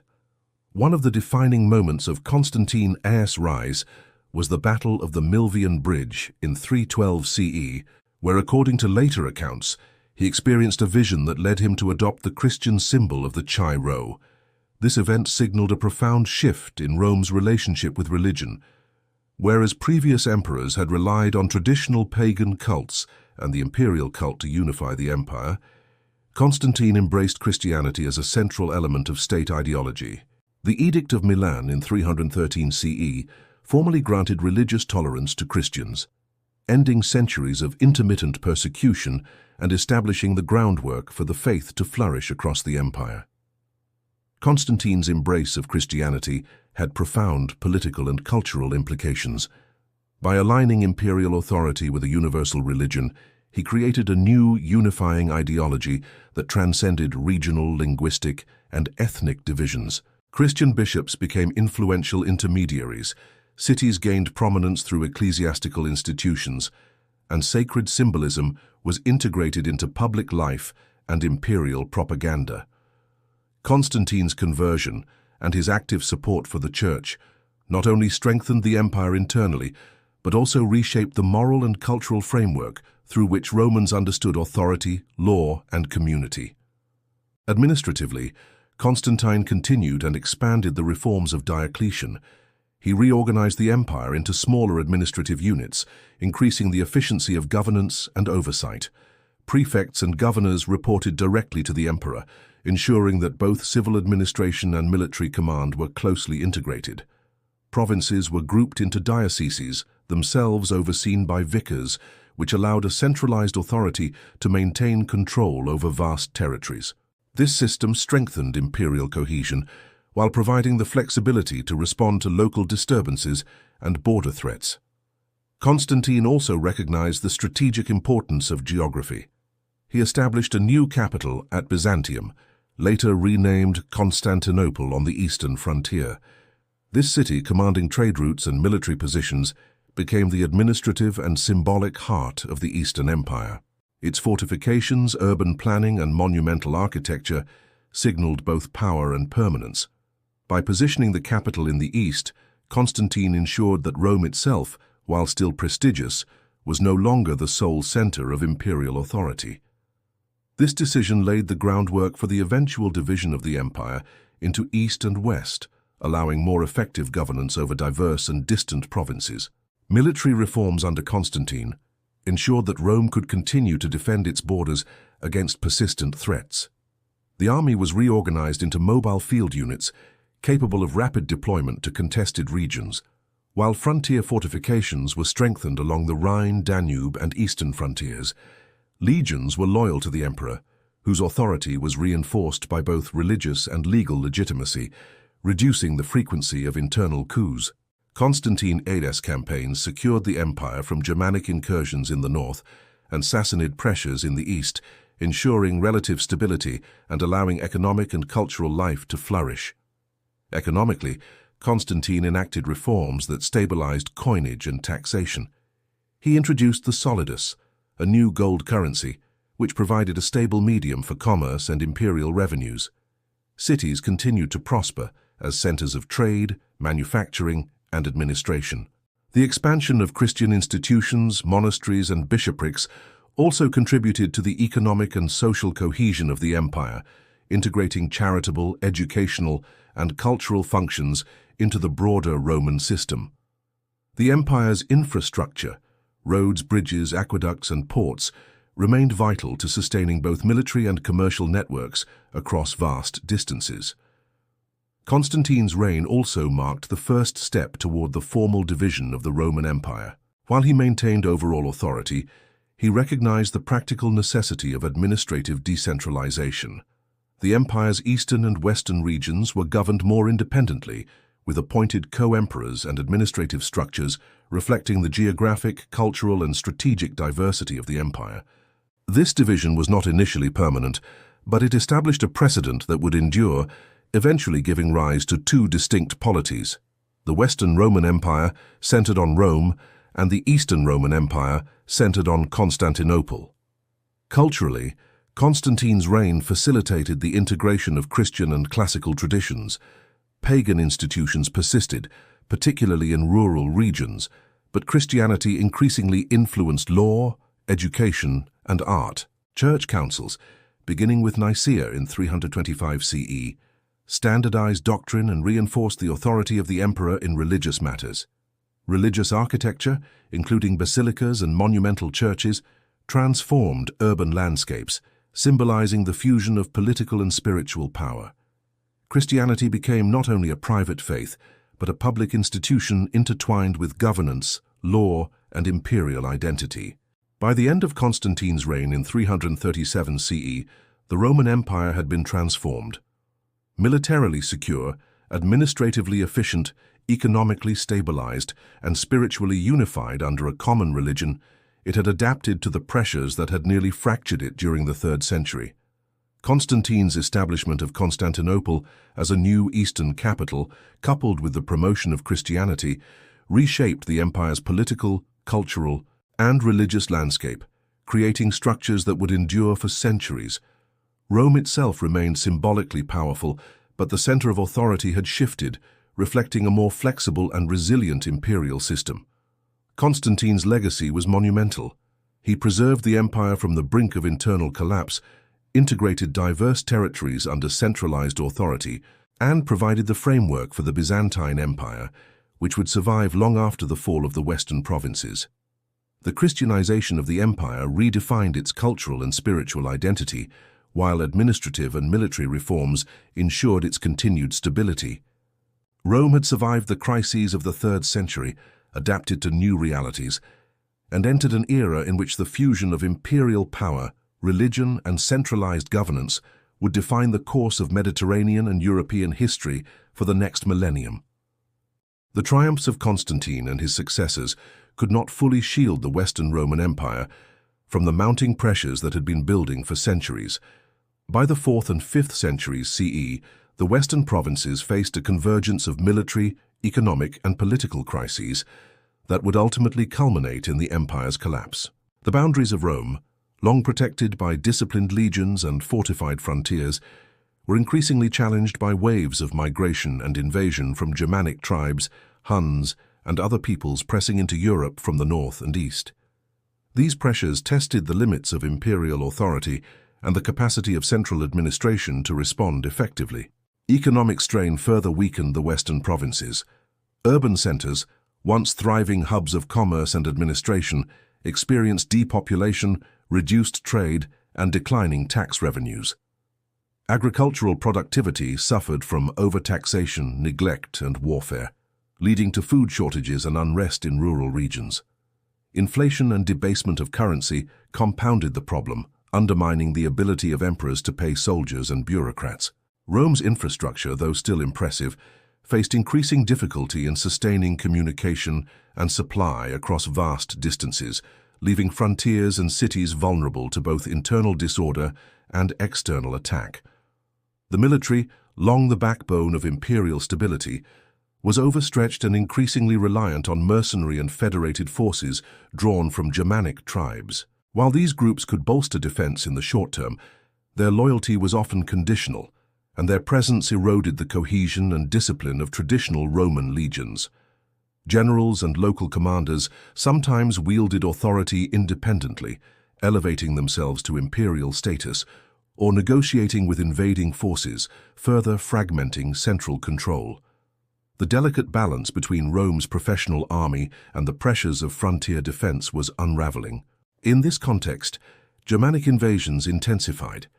Visigoths, Vandals, Ostrogoths, and other tribes exploited Rome's weaknesses, crossing the Danube and Rhine, settling within imperial territories and asserting autonomy. The Visigoths, under their leader Alaric, famously sacked Rome in 410 CE, a shock that reverberated throughout the Mediterranean world. This event symbolized the vulnerability of the once unassailable city, revealing the limits of imperial power in defending both symbolic and strategic centers. Further incursions by Vandals into North Africa and other regions disrupted grain supplies, undermining economic stability and diminishing Rome's ability to project authority. Political fragmentation compounded the empire's decline. Successive Western emperors were often figureheads, controlled by powerful generals or regional leaders. Imperial succession became a contest of force rather than law, and legitimacy depended increasingly on the ability to command loyalty from military factions. Civil wars between claimants further drained resources, distracted from external threats, and alienated local populations. The Senate, while still active in Rome, held little practical power, and the authority of the emperor increasingly depended on transient military support rather than enduring institutions. Social pressures also played a role. Populations in the western provinces were subject to heavy taxation, conscription, and the demands of supporting armies that were often engaged in defensive rather than expansionary campaigns. Cities declined as centers of culture and administration, and rural populations were frequently uprooted or displaced by invasions. The integration of Germanic peoples into the empire, while sometimes stabilizing locally, altered the social and political fabric, creating hybrid communities whose loyalties were divided between Roman institutions and tribal allegiances.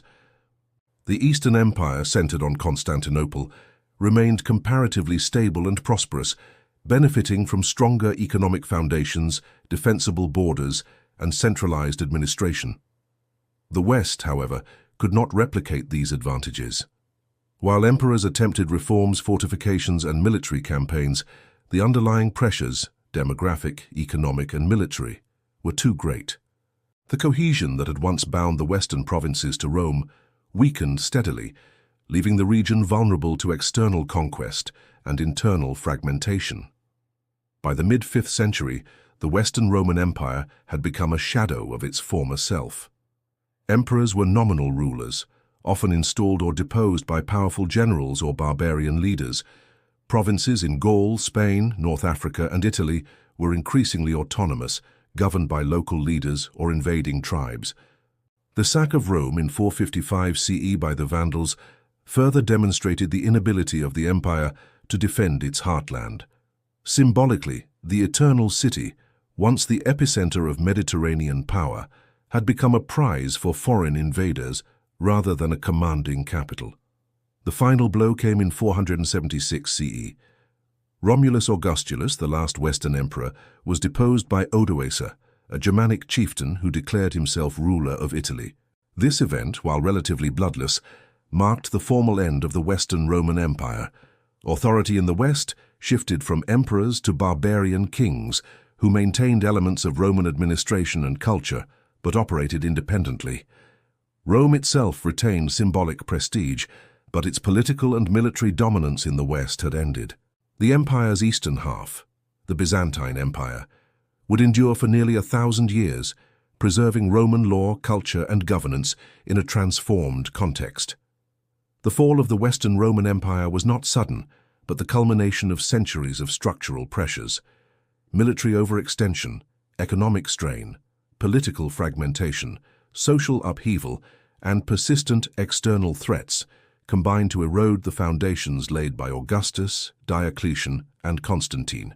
The empire, once capable of projecting authority from Britain to Mesopotamia, from North Africa to the Danube, had succumbed to the very forces it had long managed: migration, invasion, internal division, and the limits of centralized governance. Yet even in collapse, Rome's legacy endured. Law, engineering, urban planning, and cultural achievements continued to influence medieval Europe and beyond. The idea of Rome, its authority, ideals, and institutions persisted, shaping successor kingdoms, legal codes, and cultural identity. While the western provinces transitioned to new forms of governance under Germanic rulers, the intellectual, administrative, and architectural heritage of Rome survived, carried forward by the church, cities, and the Eastern Empire.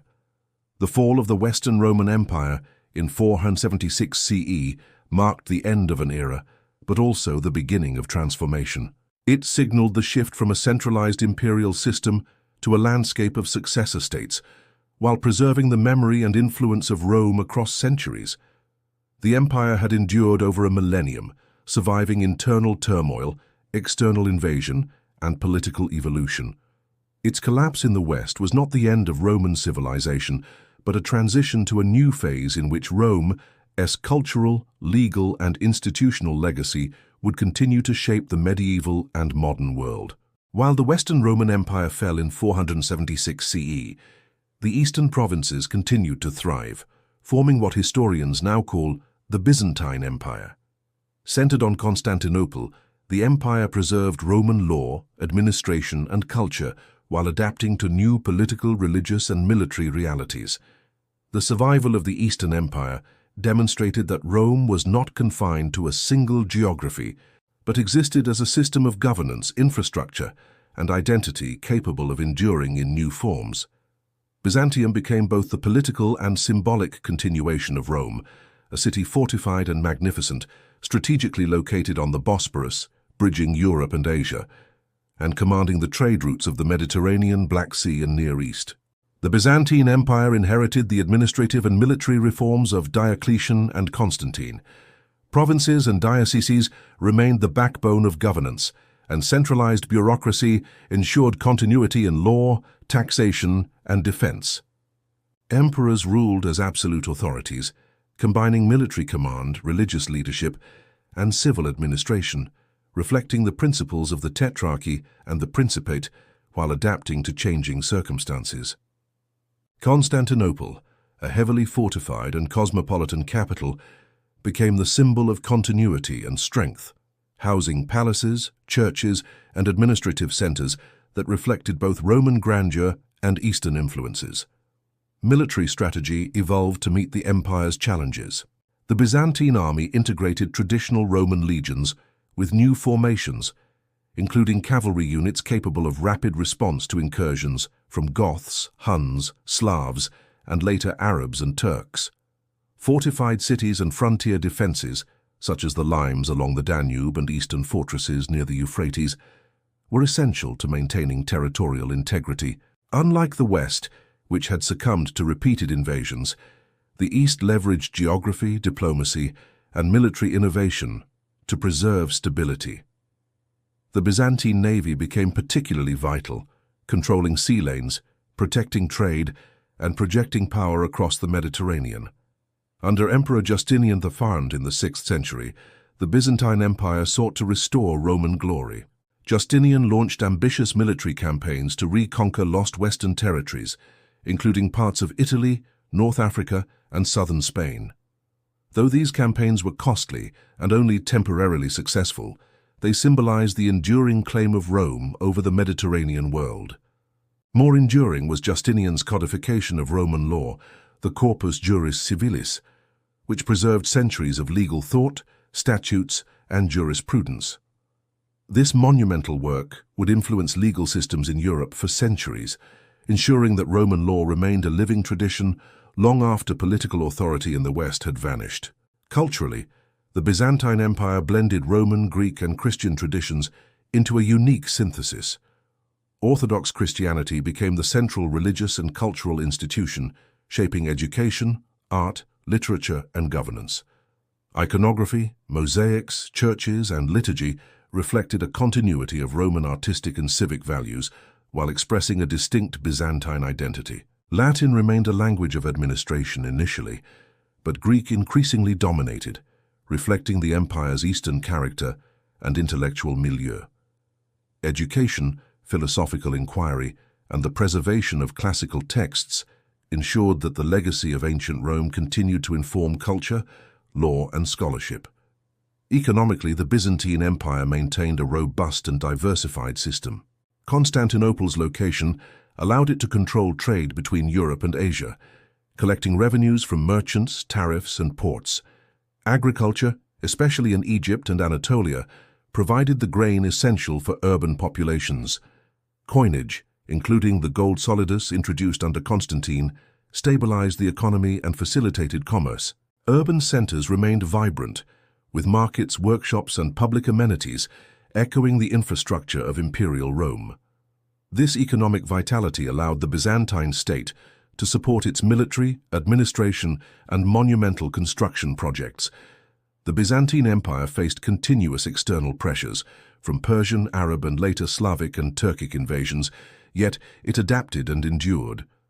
Diplomacy, fortifications, and strategic marriages often complemented military action, demonstrating the empire's flexible approach to survival. Emperors exercised authority not only through force, but through religious legitimacy, administrative competence, and cultural patronage. The survival of Constantinople, despite repeated sieges and threats, symbolized the resilience of Roman institutions in an Eastern context. Religion remained central to Byzantine identity. Christianity, now intertwined with the state, informed law, governance, and culture. Church councils, theological debate, and ecclesiastical hierarchy reinforced imperial authority, while the construction of monumental churches, most famously Hagia Sophia under Justinian, expressed both spiritual and political power. This integration of faith and governance ensured that the Byzantine Empire retained the cohesion necessary to survive centuries of external pressure and internal transformation. Over time, the Byzantine Empire became the repository of Roman memory, preserving the political, legal, military, and cultural achievements of the ancient empire. It adapted to new realities, blending tradition with innovation, ensuring that Rome's influence endured long after the western provinces had fragmented into successor kingdoms. From the fall of Rome in the west to the endurance of Byzantium in the east, the legacy of the Roman Empire remained a defining force in Mediterranean and European history, influencing governance, law, culture, and religion for generations to come. By the medieval period, Byzantium was no longer simply Rome. It was a distinct civilization that carried forward Roman principles in new forms. Its survival testified to the adaptability and endurance of Roman institutions, demonstrating that the empire's essence, centralized authority, legal order, military organization, and cultural cohesion, could persist even under radically transformed conditions. Rome had transitioned from city-state to Mediterranean superpower to a cultural and political beacon in the East, shaping the medieval world and leaving a legacy that continues to resonate in law, governance, architecture, and collective memory. Following the foundation laid by Constantine and the early Byzantine emperors, the medieval Byzantine Empire emerged as a resilient, sophisticated civilization that carried forward Roman traditions for centuries. Yet, survival required adaptation. The empire faced constant threats, from Persians and later Arabs in the east, Slavs and Bulgars in the Balkans, and later Normans, Crusaders, and Turks, forcing Byzantium to develop a combination of military ingenuity, diplomatic skill, and administrative resilience unmatched in medieval Europe. Its survival for over a millennium beyond the fall of Rome in the West is a testament to its flexibility and the enduring legacy of Roman structures. Central to Byzantine endurance was the empire's administrative and military organization. Provinces were governed by officials who answered directly to the emperor, maintaining the continuity of taxation, legal systems, and military oversight established centuries earlier. Themes, or military districts, were created to combine civil administration and local defense, allowing rapid response to invasions while integrating soldiers into local communities. The army relied not only on professional units, but also on local levies, mercenary forces, and a sophisticated system of fortifications. Constantinople itself, protected by formidable walls and a strategic position, remained the heart of the empire and a symbol of Roman resilience. Economically, Byzantium benefited from its position at the crossroads of Europe and Asia. Trade flowed through Constantinople from the Silk Road, linking the Mediterranean to the Near East and beyond. The empire controlled essential resources, including grain from Egypt and Anatolia, and commodities from the Black Sea and Mediterranean. A stable currency, the gold solidus, provided economic continuity, fostering internal trade and international commerce. Byzantine cities, with their markets, workshops, and ports, mirrored the urban vitality of classical Rome, sustaining both economic prosperity and cultural life. Culturally, the Byzantine Empire was a fusion of Roman law, Greek language and thought, and Christian ideology. Education, philosophy, and the preservation of classical texts ensured that the intellectual traditions of ancient Rome were transmitted through the Middle Ages. Art and architecture flourished, combining classical forms with Christian symbolism, most famously in the construction of domed churches adorned with mosaics and frescoes. Religion permeated public and private life, reinforcing imperial authority and uniting diverse populations under a shared ideological framework. The emperor was both a political and spiritual leader, embodying the continuity of Roman power while directing a distinctly Byzantine civilization. Despite this strength, Byzantium faced continuous external pressure. The Arab conquests of the 7th and 8th centuries drastically reduced Roman holdings in the eastern Mediterranean, including Syria, Palestine, and Egypt. Later, Slavic migrations and the rise of the Bulgarian Empire challenged the Balkans. Each threat required military adaptation, fortified cities, mobile cavalry units, naval strength in the Mediterranean, and diplomatic negotiations with neighboring powers. The Byzantine ability to combine military strategy with diplomacy allowed it to survive centuries that saw the fall of other contemporary empires. Internally, political instability periodically threatened cohesion. Court intrigue, assassinations, and power struggles were recurring challenges, reflecting the centralized nature of imperial authority. Yet the institutional continuity established under Diocletian and Constantine ensured that administration, law, and military organization remained functional despite these internal crises. Bureaucratic structures allowed the empire to absorb shocks and maintain governance over diverse populations, preserving Roman traditions even as the cultural and political landscape evolved. Economically, Byzantium faced pressures from declining agricultural productivity in some regions, the need to fund military campaigns, and competition from emerging European and Islamic powers. Trade remained vital, and the empire adapted by encouraging urban production, collecting tariffs, and maintaining control over key maritime routes. Cities like Constantinople, Thessalonica, and Antioch remained hubs of commerce, culture, and administration, preserving a level of urban sophistication unmatched in much of Europe during the medieval period. Religion continued to be both a unifying and divisive force. Christianity, firmly established, shaped law, education, and imperial ideology, but theological disputes, such as the iconoclast controversy, occasionally destabilized the empire. The integration of church and state allowed emperors to wield spiritual authority alongside temporal power, reinforcing loyalty while managing ideological cohesion. Monasteries and ecclesiastical institutions also contributed to education, charity, and cultural preservation, ensuring that Byzantine society remained anchored in Roman Christian traditions. Despite centuries of resilience, the empire faced mounting pressures from the 10th century onward. The Seljuk Turks, Crusaders, and later the Ottoman Empire increasingly challenged Byzantine authority. Territory shrank, borders contracted, and the empire's capacity to project power was gradually diminished. Yet, through military ingenuity, diplomacy, and cultural vitality, Byzantium preserved the essence of Roman governance, law, and identity, even as the physical empire became smaller and more vulnerable. By the later medieval period, Byzantium had become both a repository and a guardian of Roman civilization. Law, architecture, urban planning, military organization, and cultural traditions endured long after the Western Empire had vanished. The empire served as a bridge between the ancient world and the medieval European and Islamic worlds, preserving Roman administrative and intellectual achievements while adapting to a rapidly changing geopolitical landscape. Its endurance highlights the flexibility and resilience of Roman institutions, demonstrating that the essence of Rome could survive even when the Western territories had disappeared. The Byzantine Empire, through centuries of adaptation and reform, exemplified the enduring legacy of Rome. While territory and political dominance shifted, the continuity of law, military strategy, culture, and religion preserved the identity of the Roman state. Constantinople, as the eastern capital, became the heart of this enduring civilization, a beacon of Roman continuity in a medieval world marked by fragmentation and change. Rome, though transformed, survived not merely as memory, but as a living system, bridging antiquity and the medieval era, and ensuring that Roman influence would echo across Europe, the Mediterranean and beyond for centuries to come.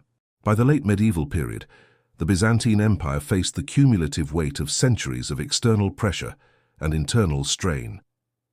Once a powerful continuation of Rome, Byzantium had endured invasions, religious conflicts, and territorial contraction, yet it remained a formidable center of administration, culture, and military power. Despite its resilience, the empire's resources were increasingly strained, borders were narrowed, major cities had fallen, and the empire's ability to defend its core territories depended on strategic alliances, diplomacy, and, when necessary, mercenary forces. The shadow of emerging powers, particularly the Ottoman Turks, foreshadowed the final challenges that would bring an end to the Eastern Roman Empire. The rise of the Ottoman Turks in the 14th and 15th centuries placed Byzantium under relentless pressure. Ottoman forces steadily encroached on Byzantine territory, capturing key regions in Anatolia and the Balkans. Constantinople, the jewel of the empire, became increasingly isolated, surrounded by Ottoman-held lands, and facing a siege that threatened its very survival. Byzantine emperors, though often skilled administrators and diplomats, were unable to muster the resources, manpower, or external support necessary to defend their shrinking dominion. The empire that had once commanded the Mediterranean and influenced Europe and the Near East was now reduced to a city and its immediate surroundings, holding on to the legacy of Rome against overwhelming odds. Economically, Byzantium struggled to sustain itself. The loss of provinces meant reduced tax revenue, diminished agricultural output, and weakened trade networks. Constantinople remained a hub of commerce and culture, but the city's wealth could not compensate for the loss of hinterlands that had supplied grain, metals, and other essential resources. Inflation and scarcity affected both the military and civilian populations, while the reliance on mercenary forces placed an additional strain on finances. Despite these difficulties, Byzantine administrators worked tirelessly to maintain governance, preserve infrastructure, and uphold the traditions of Roman law and civic order within the empire's diminished borders. Culturally, the empire continued to shine as a center of scholarship, art, and religion. Constantinople housed libraries, churches, and monasteries that preserved ancient Greek and Roman texts, ensuring that knowledge survived long after much of the classical world had fragmented. Byzantine art, mosaics, and architecture retained the grandeur of imperial Rome, while Orthodox Christianity remained central to civic and cultural identity. Even as the empire's military and political power waned, its intellectual and spiritual influence extended beyond its borders, shaping the Orthodox world, influencing Renaissance scholars in Italy, and contributing to European cultural and religious development. The final decades of the empire were marked by diplomacy, appeals for assistance from Western Europe, and intermittent military efforts to defend Constantinople. Crusader armies and European monarchs were called upon, yet these interventions were often too limited, delayed, or politically complicated to ensure long-term survival. Internally, Byzantine society remained loyal to its traditions and emperor, yet the empire's isolation and the strategic skill of the Ottoman military created a situation that could not be reversed. The once mighty apparatus of Roman administration, law, and military might had dwindled in the face of relentless external pressure and centuries of attrition. The fall of Constantinople in 1453 was both dramatic and symbolic. Ottoman forces, led by Sultan Mehmed II, breached the city's formidable walls, employing artillery and strategic maneuvers that reflected the new realities of siege warfare. Emperor Constantine V. Palaiologos died defending the city, becoming a symbol of resistance and continuity, even as the Byzantine state ceased to exist politically. Constantinople was transformed into Istanbul, the capital of a new empire. Yet the city retained elements of its Roman Byzantine heritage, architecture, churches, streets, and administrative structures that would continue to influence Ottoman governance and culture. The legacy of Rome, preserved and adapted over more than a millennium, endured far beyond the political end of Byzantium. Roman law, codified in the Corpus Juris Civilis under Justinian, informed European legal systems for centuries. Urban planning, engineering, and architectural principles persisted across the Mediterranean and Europe. The Christianization of the empire, begun under Constantine, shaped religious thought, ecclesiastical structure, and cultural identity throughout Europe and the Near East. The Byzantine Empire had ensured that Roman traditions remained vibrant and influential, even as the Western territories had long since fragmented into medieval kingdoms. The fall of Constantinople marked the final chapter in the continuous political existence of the Roman Empire, yet the story of Rome did not end with its last emperor. The institutions, laws, cultural practices, and intellectual achievements forged over more than a millennium continued to influence governments, societies, and civilizations across Europe and the Mediterranean. The endurance of Roman ideals, from governance to law, military strategy to cultural patronage, demonstrated the adaptability and resilience of the empire's structures. Rome's legacy, though transformed, became a foundation for the modern world, shaping concepts of authority, citizenship, law, architecture, and culture long after its political demise. In the end, the Roman Empire, from its humble beginnings as a kingdom on the Tiber, through the Republic, the imperial expansion, the crises, and reforms, and finally its continuation as the Byzantine Empire, represents one of history's most remarkable stories of adaptation, endurance, and influence. It shaped continents, civilizations, and eras, leaving an imprint that would resonate for centuries. Rome's power, culture, and institutions survived invasions, civil wars, and centuries of transformation, proving that an empire is not solely defined by its territory or armies, but by the ideas, systems, and values it leaves behind, a legacy that endures to this day.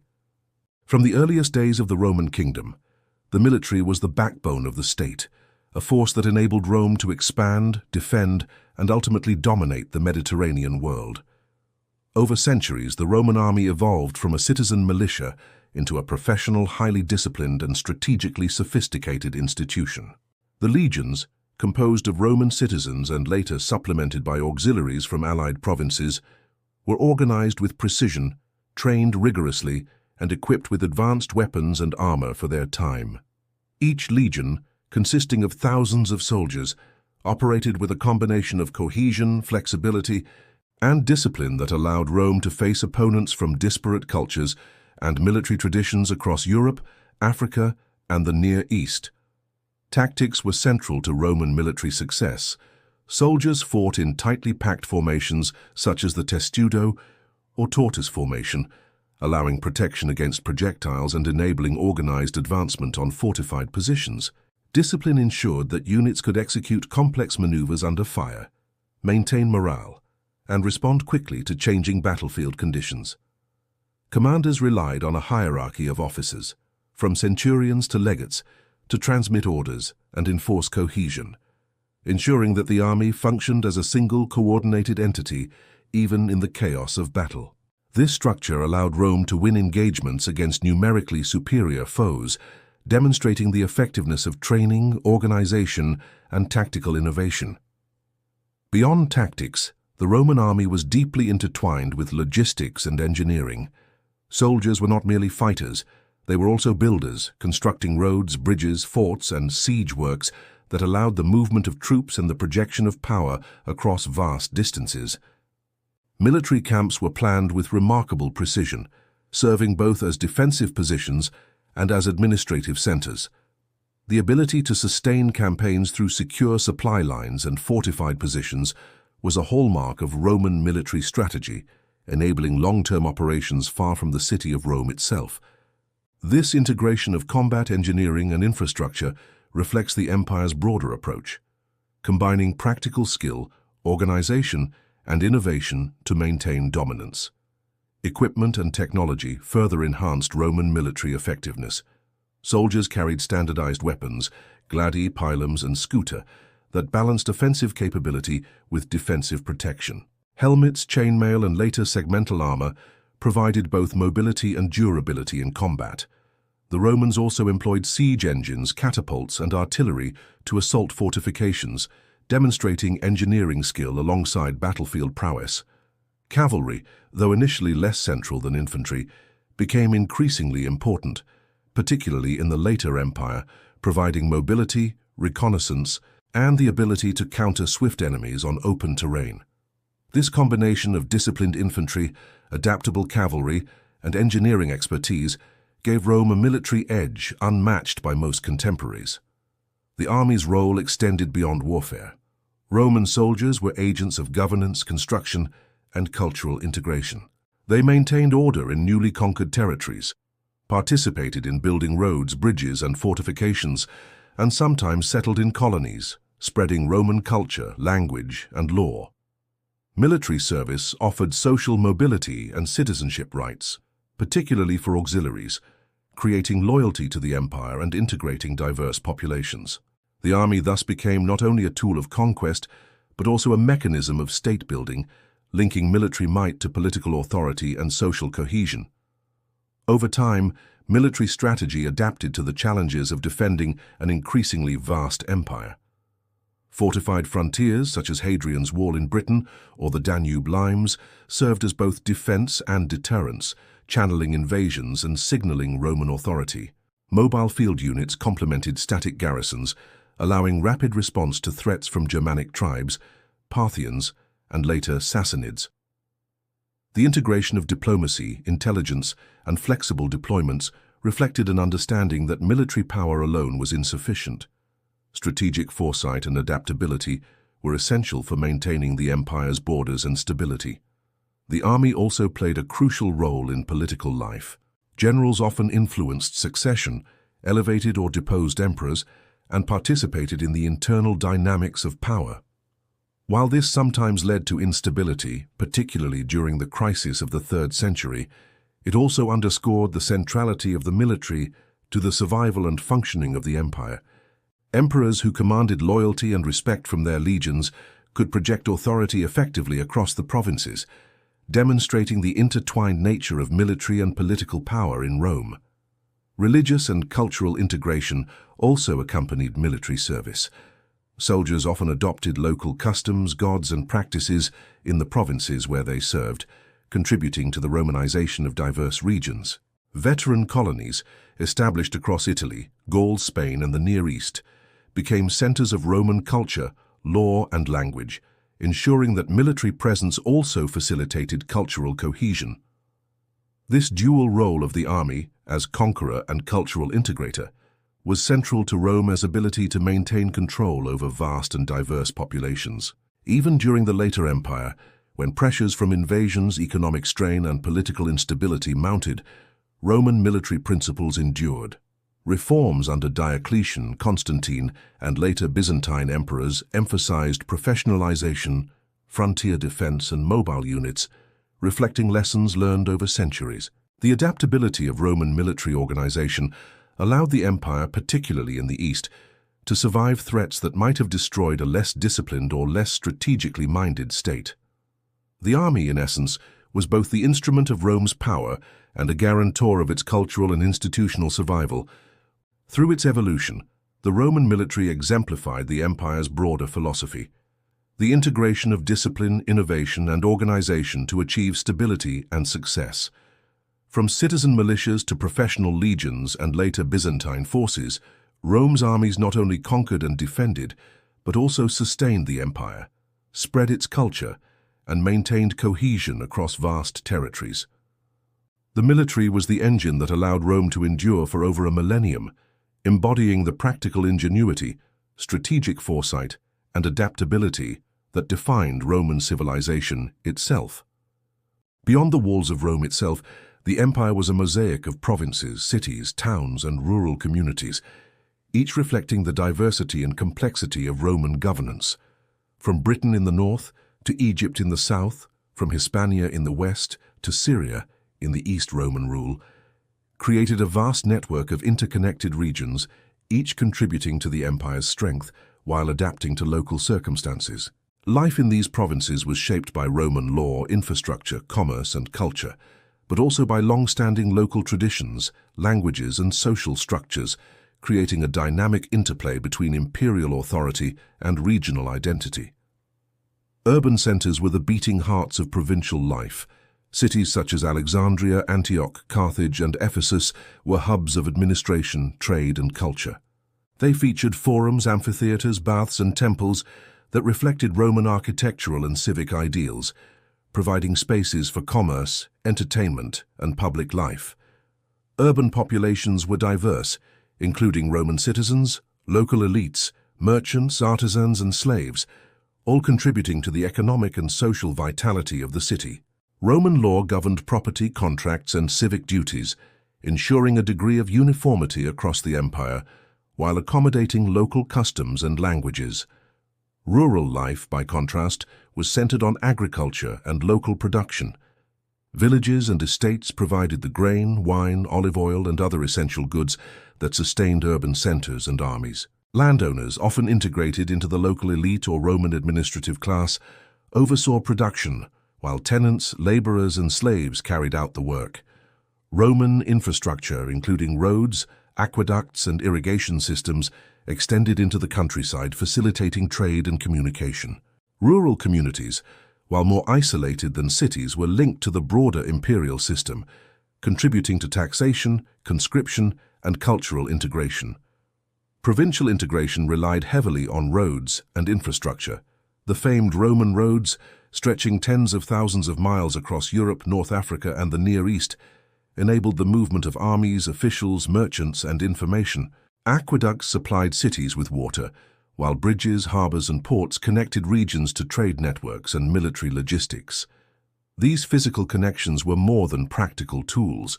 They were symbols of Roman authority, engineering mastery, and administrative control, binding the empire together across vast distances. Cultural integration was another hallmark of provincial life. Romanization extended beyond law and administration to language, architecture, religion, and social practices. Latin became the lingua franca of administration in the West, while Greek predominated in the East. Local elites often adopted Roman titles, customs, and education, gaining access to imperial networks and status. Religion was similarly diverse. Traditional Roman cults coexisted with local deities, mystery religions, Judaism, and, later, Christianity. Temples, shrines, and civic rituals reflected this pluralism, illustrating the empire's ability to accommodate difference while promoting cohesion through shared legal and civic frameworks. Trade and commerce were central to provincial integration. Markets and ports facilitated the exchange of goods, ranging from grain and olive oil to silk, spices, and luxury items. Merchants and artisans thrived in urban centers, while rural producers supplied raw materials.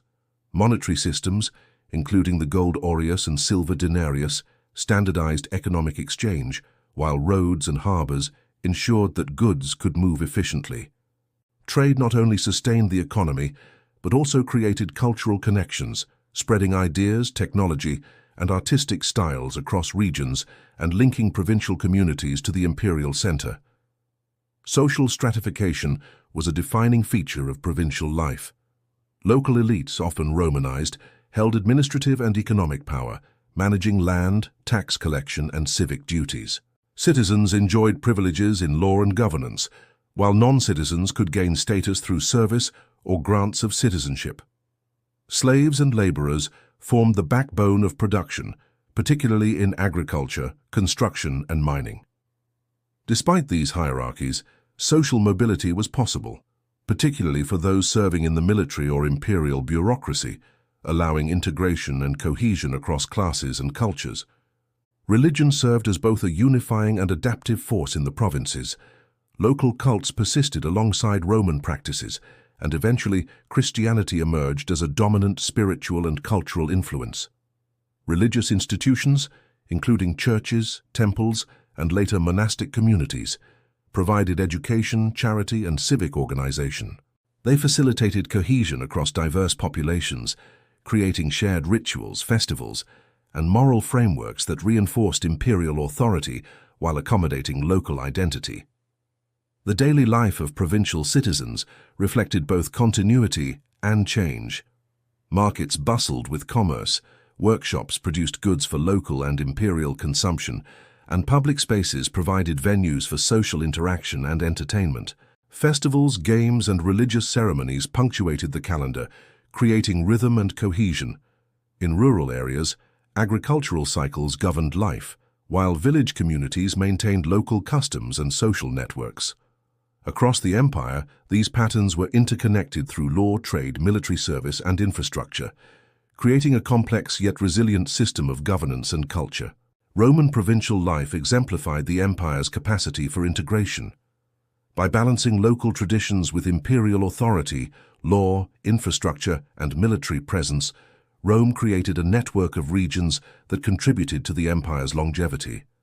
Provinces were not merely subjects, they were active participants in the functioning of a civilization that spanned continents. The legacies of Roman urban planning, administration, law, trade networks, and cultural synthesis persisted long after the fall of the Western Empire, influencing medieval Europe, the Mediterranean, and the Near East for centuries to come. The vibrancy of provincial life, in cities and countryside alike, demonstrates that the Roman Empire was more than a series of conquests. It was a civilization built on organization, infrastructure, and the integration of diverse peoples and cultures. From the bustling marketplaces of Alexandria to the terraced fields of Gaul, from temples and basilicas to roads and aqueducts, Rome created a world that was both cohesive and adaptive, capable of enduring immense challenges and leaving a legacy that continues to shape the modern world.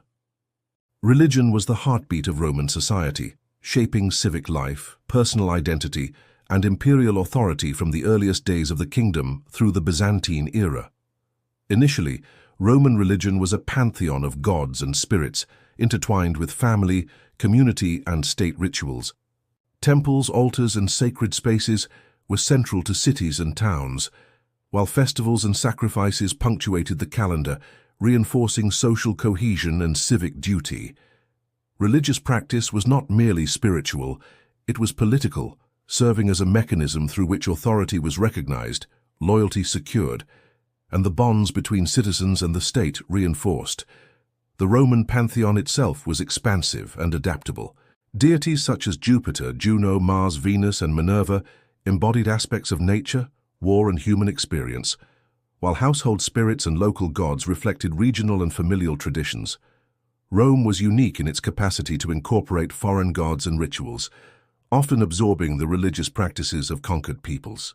This religious pluralism allowed diverse populations to coexist within the empire, while maintaining a shared framework of ritual, morality, and civic identity.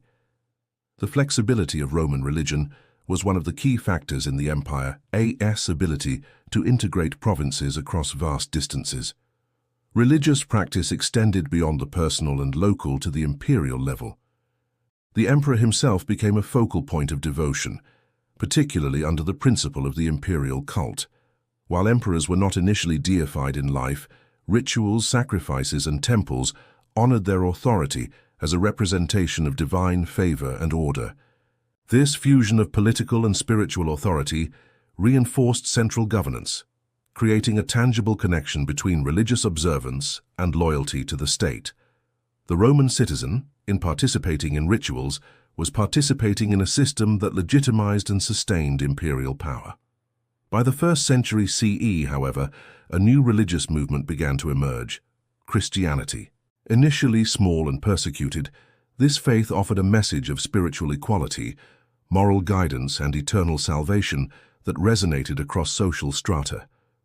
Its appeal lay in its universality, its promise of hope to the marginalized, and its emphasis on community and moral responsibility.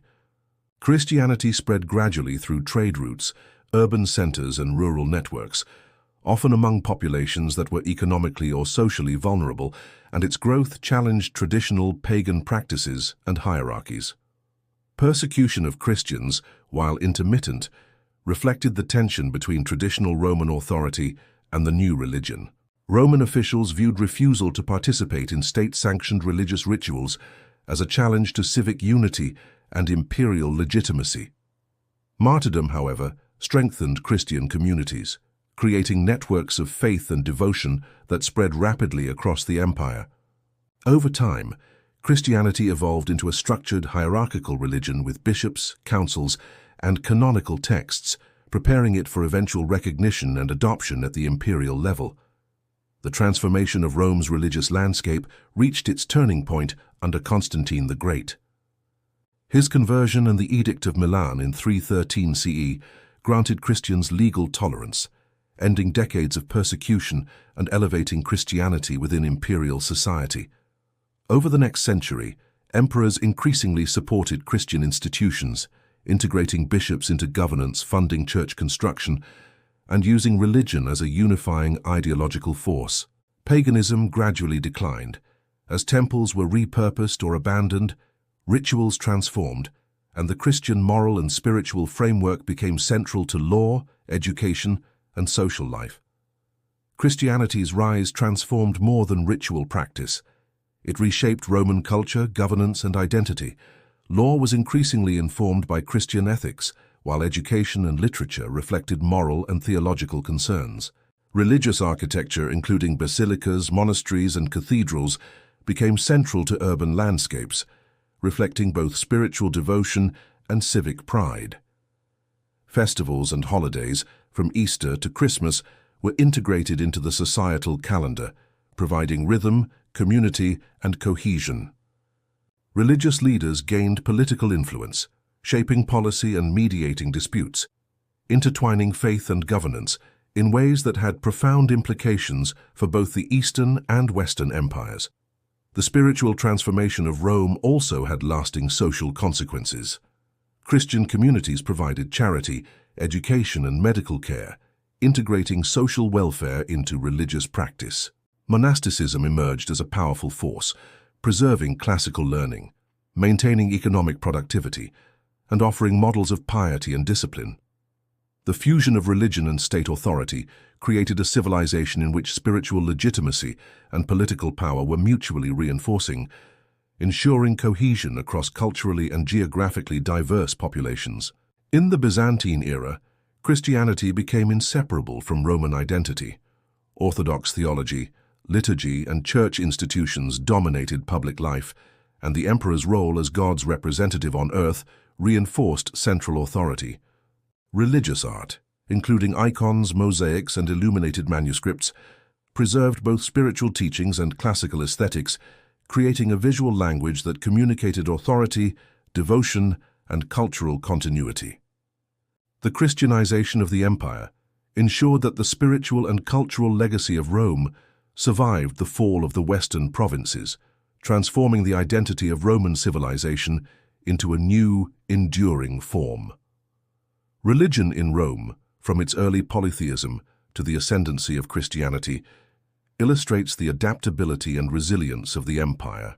It demonstrates how belief systems could unify diverse populations, reinforce authority, and evolve alongside political and social structures. Christianity did not merely replace Roman religion, it redefined the moral, cultural, and institutional framework of the empire, ensuring that Roman traditions persisted in transformed ways.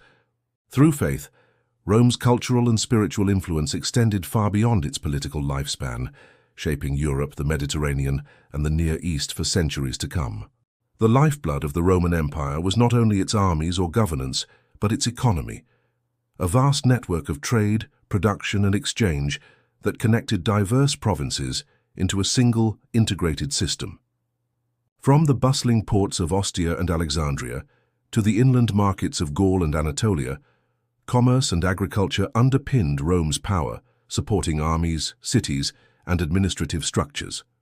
The empire's wealth depended on the careful management of resources, trade routes, and infrastructure, which allowed goods, people, and ideas to move across thousands of miles with remarkable efficiency. Agriculture formed the foundation of the economy. Grain from Egypt and North Africa fed urban populations and armies. Vineyards in Gaul and Hispania produced wine for local consumption and export. Olive oil from the Mediterranean basin supplied cooking, lighting, and ritual needs. Large estates owned by aristocrats or the state relied on tenant farmers, slaves, and local labor to produce surpluses, while smaller farms contributed to local markets. Agricultural production was closely linked to taxation, trade, and transportation infrastructure, reflecting the empire's integration of economic, social and administrative systems. Trade within the empire was extensive and highly organized. Roads, rivers, and ports connected regions, facilitating the movement of goods from Britain to Egypt and from Spain to Mesopotamia. Merchants transported grain, metals, textiles, ceramics, and luxury items, sustaining both local economies and imperial demands. Currency, standardized in gold, silver, and bronze coins, allowed efficient exchange across vast distances. The solidus, introduced by Constantine, provided long-term stability, encouraging trade and investment even amid periods of political uncertainty.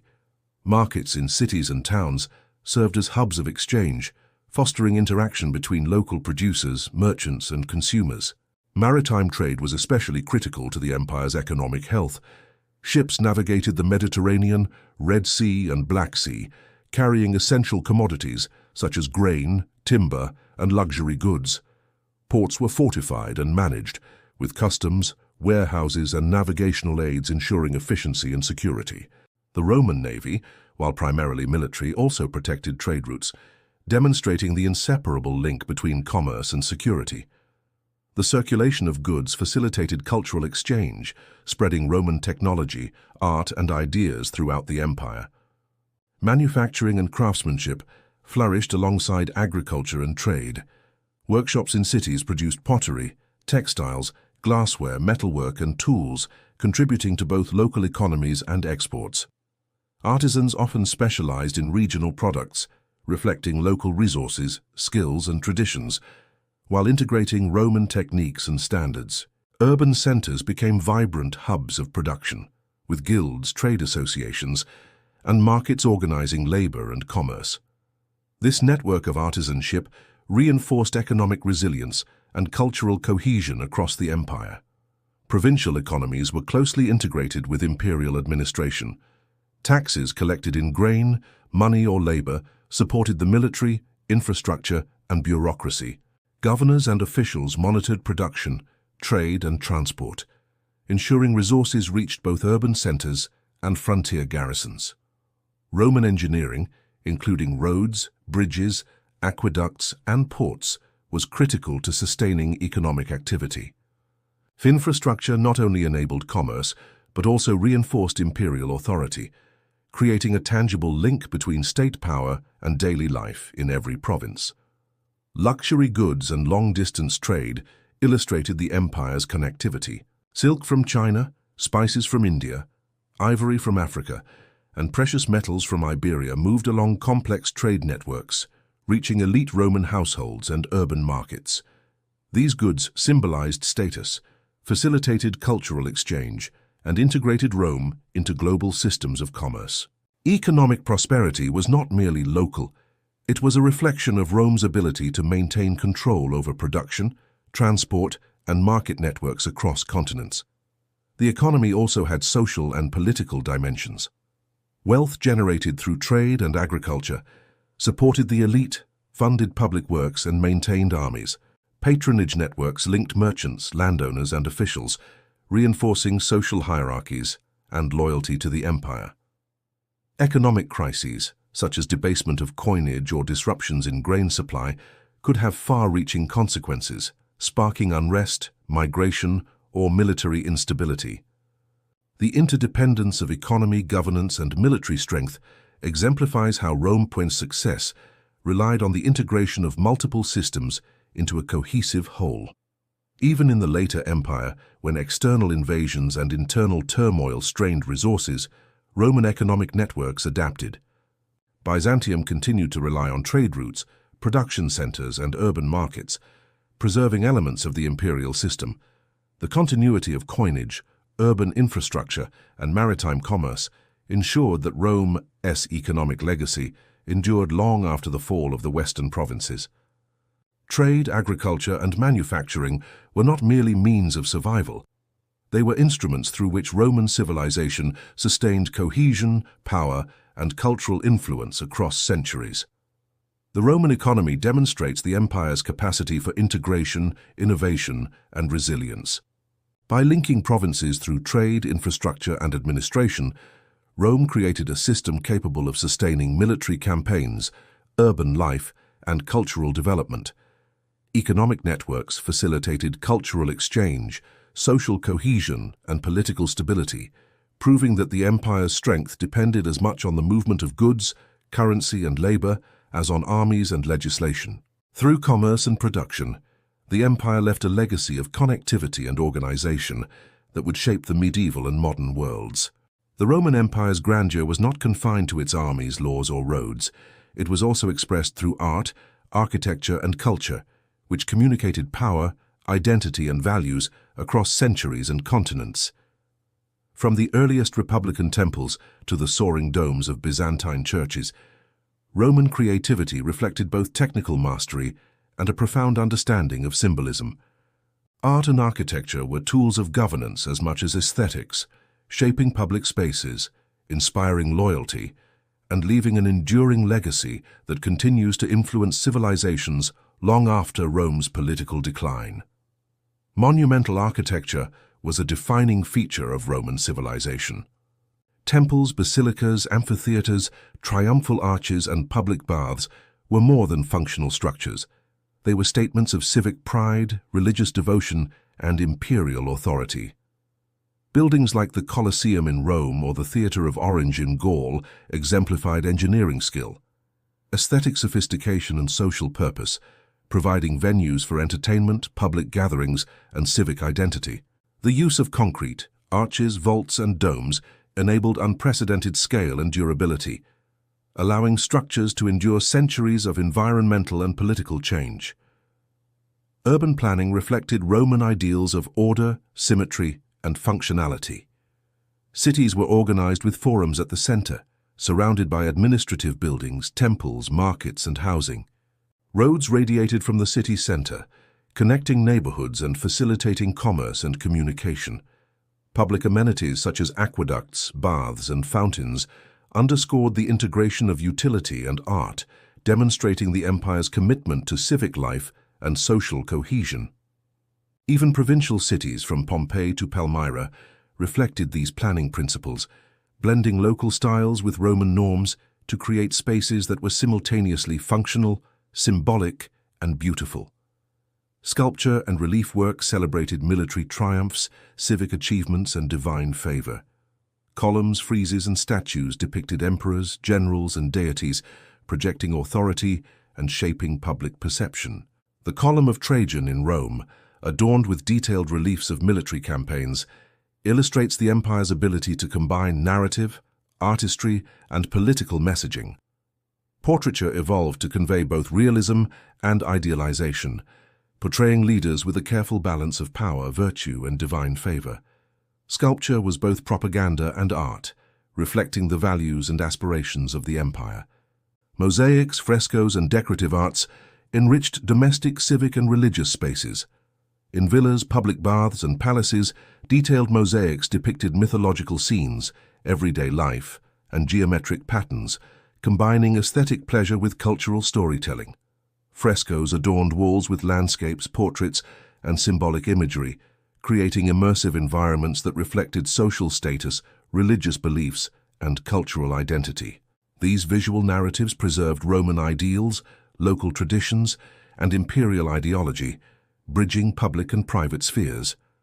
Roman engineering and architectural innovation extended beyond buildings to infrastructure.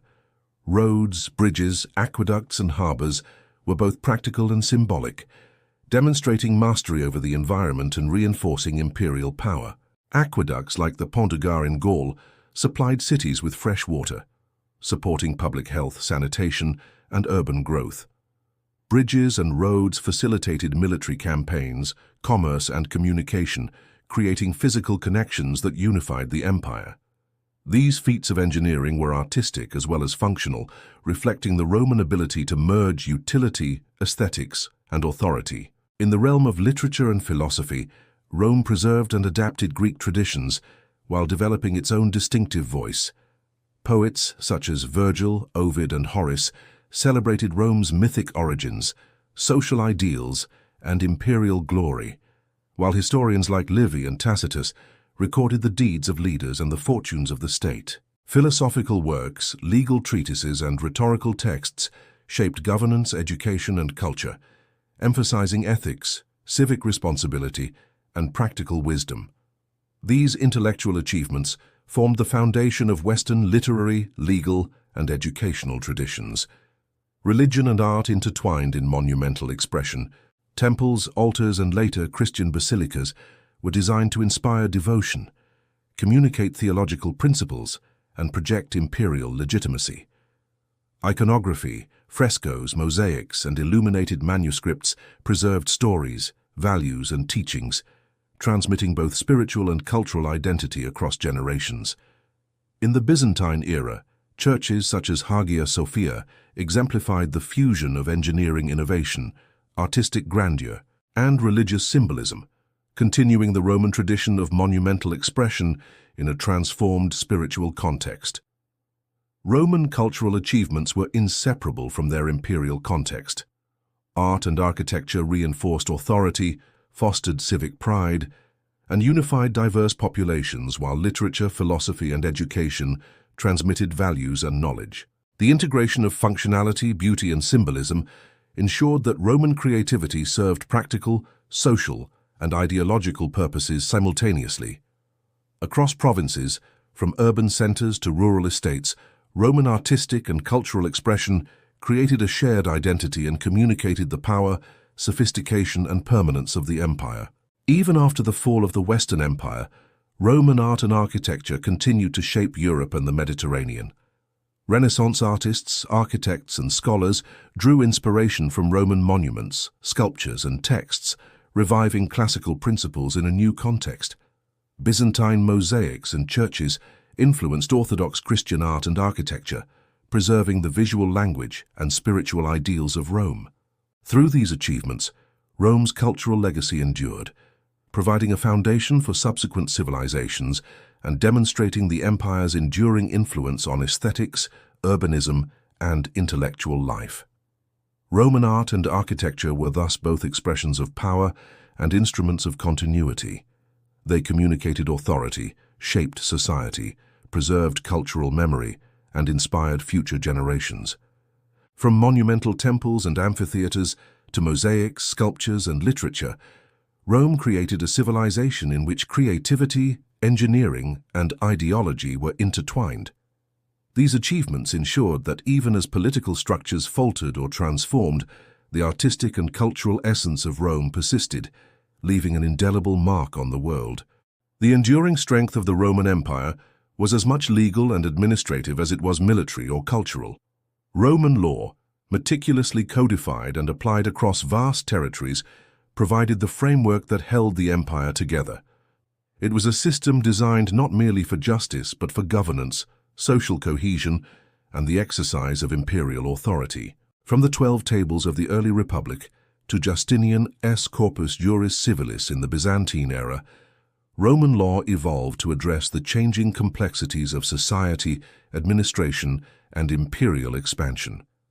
It was a living system, adaptable, precise, and far-reaching, forming one of the most lasting legacies of Rome. In the Republic, law emerged as a codified set of rules that balanced the rights of citizens, property, and state authority.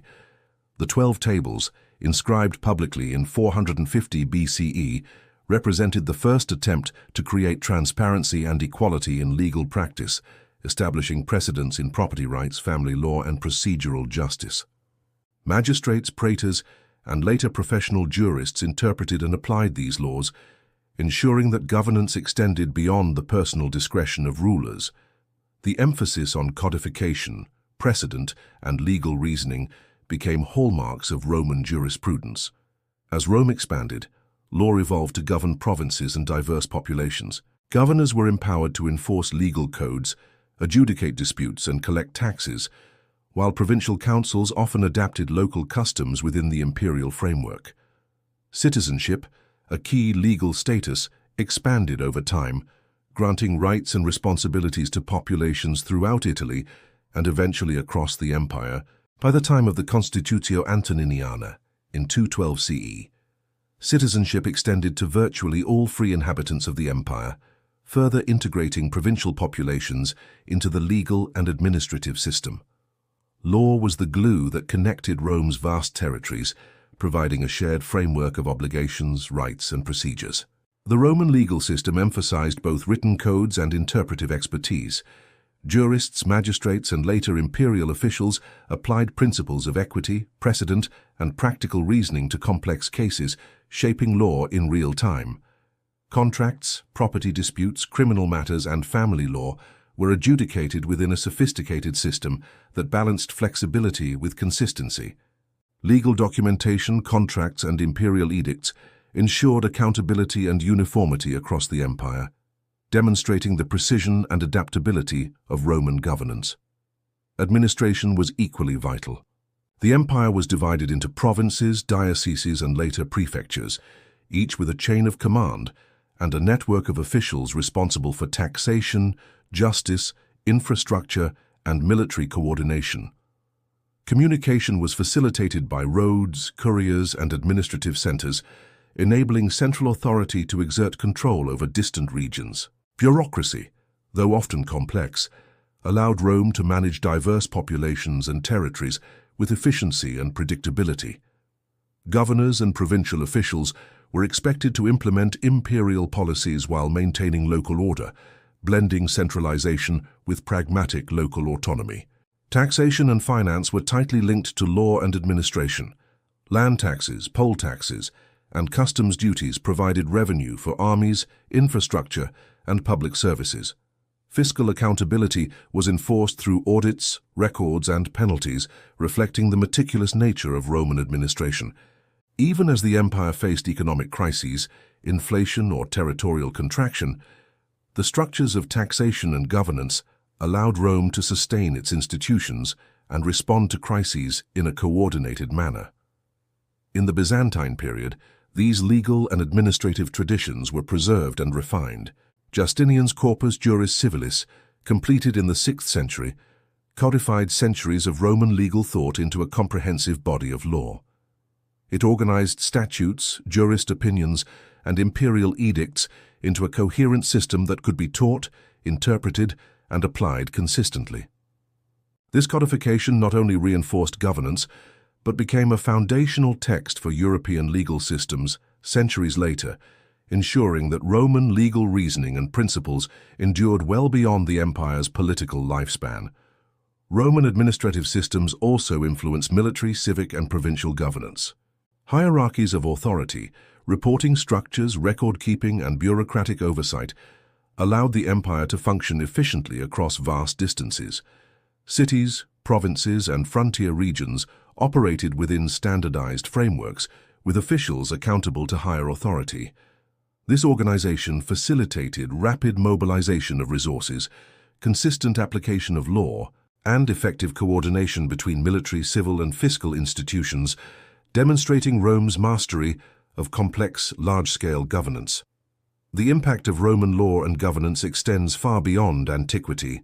Concepts such as property rights, contracts, legal precedent, and civic duties were transmitted through the Middle Ages and Renaissance into modern European legal systems. Administrative practices, tax structures, and bureaucratic hierarchies influenced the development of nation-states, providing models for governance, accountability, and civil administration. Rome's ability to integrate law, administration, and authority across a multi-ethnic empire provides a blueprint for understanding statecraft, resilience, and social cohesion that remains relevant today. Roman law and administration were therefore central to the empire's durability. They allowed the integration of diverse populations, the efficient management of resources, and the exercise of authority across continents. They provided stability amid political, military, and social challenges, and created a legacy that shaped the structure and functioning of societies for centuries. In preserving order, defining rights, and codifying governance, Rome ensured that its influence would endure long after the legions had withdrawn and the emperors had passed. The genius of Rome was not limited to governance, military power, or artistic expression. It extended deeply into science, technology, and engineering, where innovation met practical necessity. Romans were practical thinkers, problem solvers who applied knowledge to enhance infrastructure, transportation, agriculture, and urban life. From aqueducts channeling water into cities to monumental bridges spanning rivers, From advanced road networks to military engineering, Roman technological ingenuity underpinned the empire's cohesion and enabled its vast territorial expansion. Roman engineering achievements were perhaps the most visible and enduring testament to their skill. Roads connected the farthest reaches of the empire, facilitating commerce, communication, and military movement. The Via Appia, linking Rome to southern Italy, became a model for road construction featuring durable paving stones, drainage systems, and straight alignments that minimized travel distance. Roads were carefully surveyed, graded, and maintained, reflecting a combination of precision, durability, and practicality. They were arteries of empire, carrying soldiers, merchants, and information across thousands of miles with remarkable efficiency. Bridges and aqueducts demonstrated Roman mastery of both material science and structural engineering. Stone, concrete, and arches were employed to create structures capable of withstanding immense weight and environmental stress. The Pont du Gard in southern Gaul, an aqueduct spanning a river valley, exemplifies this union of engineering precision and aesthetic grace. Aqueducts transported millions of liters of water daily into cities, supporting public baths, fountains, private households, and sanitation systems, highlighting Rome's understanding of hydraulics and public health. Bridges, like the Pons Fabricius in Rome, facilitated trade, troop movements, and communication, becoming both functional infrastructure and symbols of Roman authority. Concrete was a transformative Roman invention, revolutionizing construction. Roman concrete, or opus cementitium, allowed architects to create durable, complex, and monumental structures such as the Pantheon, with its massive unreinforced dome, and the Colosseum, with its combination of arches, vaults, and corridors. Concrete permitted rapid construction while retaining strength and adaptability, supporting innovations that would not be replicated on the same scale for centuries. Roman mastery of materials, from stone to brick to concrete, enabled architectural feats that combined functionality, durability, and beauty. Military engineering was another arena of Roman innovation. Forts, walls, siege engines, and camps reflected meticulous planning, precision, and adaptability. The construction of Hadrian's Wall in Britain, stretching across rugged terrain with fortified positions, illustrates the strategic use of engineering for defense. Roman siegecraft incorporated catapults, ballistae, and mobile fortifications, while armies routinely built roads, bridges, and temporary camps to maintain operational mobility. The combination of technical skill, logistical planning, and practical application made the Roman military a model of engineering efficiency and adaptability. Urban engineering transformed cities across the empire. Public baths, theaters, forums, temples, and administrative centers were constructed with careful attention to utility, aesthetics, and civic function. Sanitation and water management, through sewer systems like the Cloaca Maxima in Rome, reduced disease and enhanced public health. Lighting, street planning, and public amenities reflected the empire's commitment to urban quality of life, integrating engineering solutions with social and cultural priorities. Infrastructure was both practical and symbolic, demonstrating the ability of Roman science to serve citizens and the state simultaneously. Roman technological innovation extended to agriculture and resource management. Irrigation systems, mills, plows, and crop rotation techniques increased productivity, supporting urban populations and armies. Mining operations, including aqueduct-assisted drainage systems, allowed the extraction of metals and minerals essential for coinage, tools, and military equipment. Roads, ports, and storage facilities ensured the efficient transport of agricultural and industrial products, integrating production with trade and governance. Technology was deeply embedded in the economic, military, and social life of the empire, reflecting Rome's holistic approach to problem-solving. Medical knowledge, though limited by modern standards, was systematized through observation, practice, and adaptation. Roman physicians, influenced by Greek tradition, developed surgical instruments, hospital practices, and hygiene standards, particularly in military contexts. Public health measures, including aqueducts, baths, and waste management, demonstrated a practical application of scientific understanding to urban planning and social welfare. Engineering, medicine, and science were thus interconnected, improving both survival and quality of life across the empire. Even in the Byzantine era, Roman scientific and technological innovations endured and evolved. Military fortifications, water systems, and urban planning continued to reflect Roman principles, while artisans and engineers preserved and adapted classical techniques. Knowledge of materials, construction, and hydraulics was transmitted to medieval Europe and the Islamic world, influencing architecture, engineering, and urban planning for centuries. Rome's technological legacy, therefore, was not a static inheritance but a living tradition, applied, adapted, and extended across generations and civilizations. Roman science and engineering exemplify the practical intelligence of the empire. Knowledge was applied to solve real-world problems, from urban water supply to frontier defense, from transportation to agriculture. Innovation was grounded in observation, experience, and experimentation, producing solutions that were durable, efficient, and often aesthetically impressive. These achievements were fundamental to the cohesion, expansion, and longevity of Rome, leaving a legacy of technical mastery that would influence human civilization long after the empire itself had faded. Through roads, aqueducts, buildings, military works, and urban infrastructure, Roman technological genius shaped daily life, facilitated governance, and projected imperial power. The integration of science, engineering, and practical application allowed Rome to sustain a complex civilization over centuries and across continents. The empire's technical achievements were not mere conveniences. They were the instruments through which Rome conquered nature, organized society, and transmitted its influence across the ages, ensuring that the ingenuity of Roman civilization would resonate far beyond the lifespan of its emperors and legions. Education in the Roman world was more than the acquisition of knowledge. It was a means of shaping citizens, leaders, and administrators capable of sustaining the empire.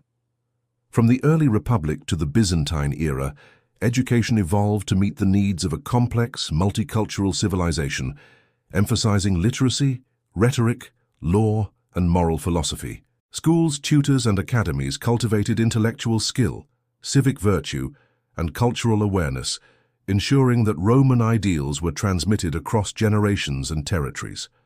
In the early Republic, education was largely informal and familial.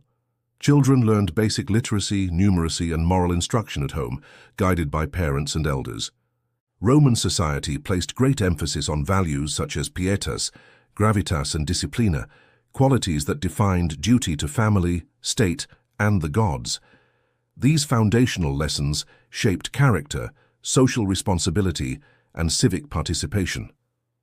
As Rome expanded, however, the demand for formalized education increased, particularly among the elite, who required skills for governance, military command, and legal administration.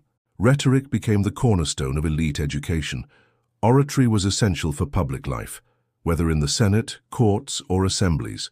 Students studied classical texts, memorized speeches, and practiced argumentation, cultivating persuasive skills and intellectual agility. Teachers, often Greek in origin, introduced Roman students to Greek literature, philosophy, and logic, integrating Hellenistic knowledge into Roman pedagogy. Mastery of rhetoric was not merely academic. It was a practical skill for political leadership, diplomacy, and military command, reflecting the intertwined nature of education and governance. Literature played a central role in shaping cultural identity and historical consciousness. Epic poetry, history, and drama communicated moral lessons, civic ideals, and cultural memory. Works such as Virgil's Aeneid celebrated Rome's origins and imperial destiny, reinforcing collective identity and patriotic virtue. Historians like Livy, Tacitus, and Suetonius chronicled the deeds of leaders and the fortunes of the state, providing lessons in governance, morality, and strategy. Literature was both an intellectual pursuit and a tool of civic education, linking personal development with the broader ideals of Roman society. Philosophy complemented rhetoric and literature, guiding ethical and civic behavior. Stoicism, Epicureanism, and later Neoplatonism offered frameworks for moral reasoning, leadership, and personal conduct. Roman philosophers and statesmen drew on these traditions to shape public policy, counsel emperors, and teach virtue. Philosophy emphasized practical wisdom, self-discipline, and responsibility to the community, reflecting the integration of ethical reflection with political and social life. Education thus cultivated not only intellect but character, producing leaders capable of sustaining Rome's complex institutions. Education was also a vehicle for cultural integration in the provinces. Local elites were trained in Latin and Greek, Roman law, and administrative practice, enabling them to participate in governance and administration. Schools and academies spread Roman cultural norms while respecting regional traditions, creating a shared intellectual framework across a multicultural empire. Literacy and education facilitated communication, law, and civic engagement, strengthening cohesion while promoting social mobility for those who embraced Roman ideals. In the later empire, Christianity influenced education, shaping both curriculum and content. Christian schools emphasized moral instruction, scriptural study, and ecclesiastical history, integrating classical learning with spiritual formation. Monastic centers preserved classical texts while teaching reading, writing, and philosophy, ensuring continuity of knowledge even as political structures evolved. Education became a bridge between Roman intellectual traditions and Christian values, sustaining cultural and moral continuity during periods of political and military instability. Roman education also extended to practical skills. Mathematics, engineering, medicine, and military science were taught to those who would serve in administration, construction, or the army. Knowledge was applied, not theoretical, reflecting Rome's emphasis on practicality. Students learned to read, write, calculate, and organize information, skills essential for governance, commerce, military logistics, and engineering projects. The education system thus combined moral, intellectual, and technical instruction, producing citizens and leaders capable of sustaining the empire's complexity. Literacy and learning permeated urban and elite culture. Libraries, public lectures, and literary circles facilitated discussion, debate, and the dissemination of knowledge. Education was both personal and communal, shaping the cultural milieu of Rome and its provinces. The transmission of texts, ideas, and ethical frameworks ensured that Roman civilization remained intellectually vibrant, capable of adapting to new challenges while preserving core values. The intellectual and cultural achievements of Rome were therefore inseparable from its educational systems. Literature, rhetoric, and philosophy cultivated knowledge, virtue, and civic responsibility, preparing citizens for leadership and participation in a vast, multicultural empire. Education ensured the continuity of Roman identity, law, and values across generations and territories, providing the intellectual backbone that allowed Rome to endure through crises, adapt to change, and influence subsequent civilizations. Through education, literature, and philosophy, Rome not only preserved knowledge, but shaped the minds and morals of its people. From elite senators to provincial administrators, from soldiers to scholars, the Roman approach to learning fostered a civilization capable of organizing, governing, and inspiring millions.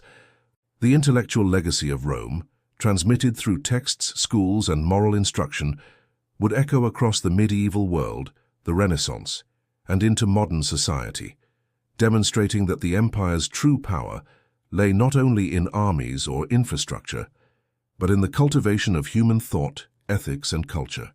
By the late 4th and 5th centuries CE, the Western Roman Empire faced mounting pressures that would ultimately reshape the political and cultural landscape of Europe.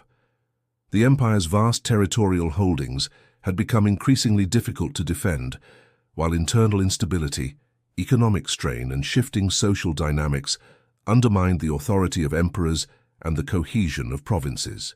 Barbarian migrations and invasions, combined with political fragmentation and administrative challenges, signaled that the old structures of Western Rome were approaching a historic transformation.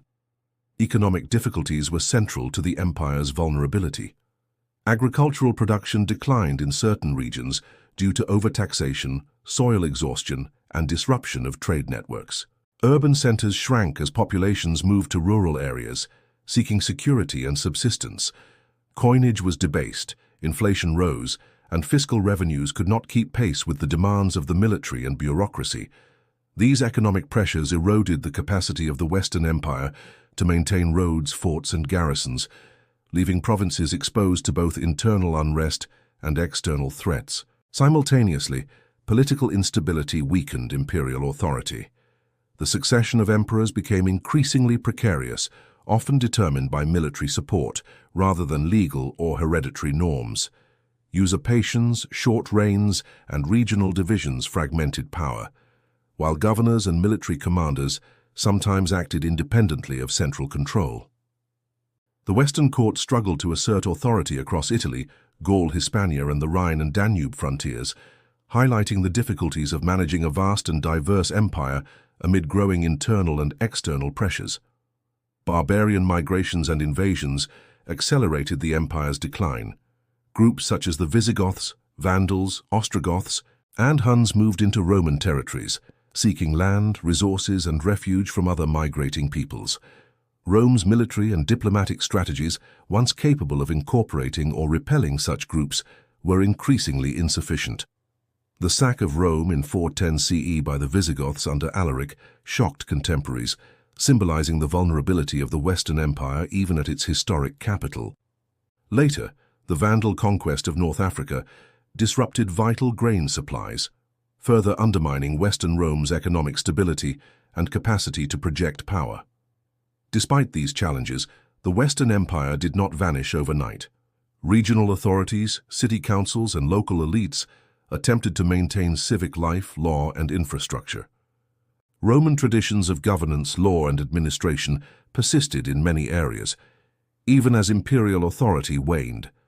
In some regions, barbarian groups were incorporated into the Roman system, serving as federati, military allies under Roman command, while gradually asserting political autonomy. This blending of Roman institutions with new powers set the stage for the emergence of early medieval kingdoms that retained elements of Roman culture, law, and administration. Military weakness compounded the empire's vulnerability. Legions were stretched thin across distant frontiers, recruitment became more difficult, and reliance on barbarian mercenaries introduced both opportunity and risk. While some groups provided effective defense, others challenged Roman authority, creating instability. Strategic withdrawal from overextended regions, combined with fortification of remaining core territories, reflected a pragmatic response to overwhelming pressures. The Western Empire increasingly contracted toward Italy and the surrounding territories, unable to maintain its former reach across the European continent. Religion played a stabilizing role amid political collapse.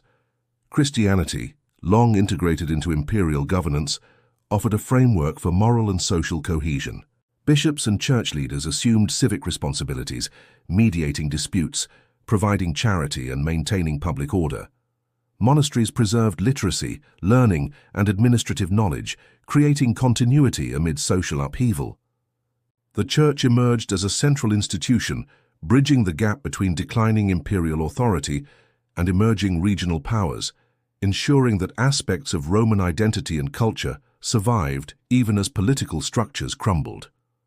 By the mid-5th century, the Western Roman Empire had effectively ceased to function as a unified political entity.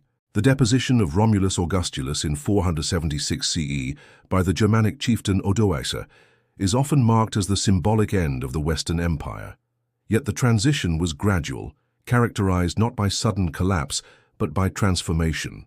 Roman law, urban infrastructure, Christian institutions, and administrative practices endured, integrated into the nascent kingdoms of Italy, Gaul, Spain, and Britain.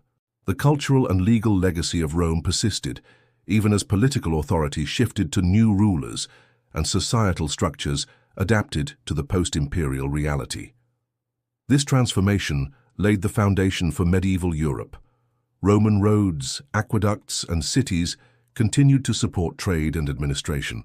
Latin remained the lingua franca of law, religion, and scholarship, while Christian institutions preserved knowledge and facilitated governance. Roman concepts of citizenship, law, and governance influenced the development of kingdoms such as the Ostrogothic, Visigothic, and Frankish realms, demonstrating the enduring power of Roman ideas, even as the political structures that created them disappeared. The decline of the Western Roman Empire was therefore both an ending and a beginning. It marked the cessation of centralized imperial authority in the West, but also the transmission of Roman cultural, legal, and administrative practices into the medieval world. Through adaptation, integration, and continuity, the legacy of Rome shaped the political, social, and cultural landscape of Europe for centuries, ensuring that the empire's influence would endure long after its final emperor had vanished from the historical stage. While the Western Roman Empire faltered and fragmented, the Eastern Roman Empire endured, preserving the institutions, culture, and identity of Rome for nearly 1,000 additional years.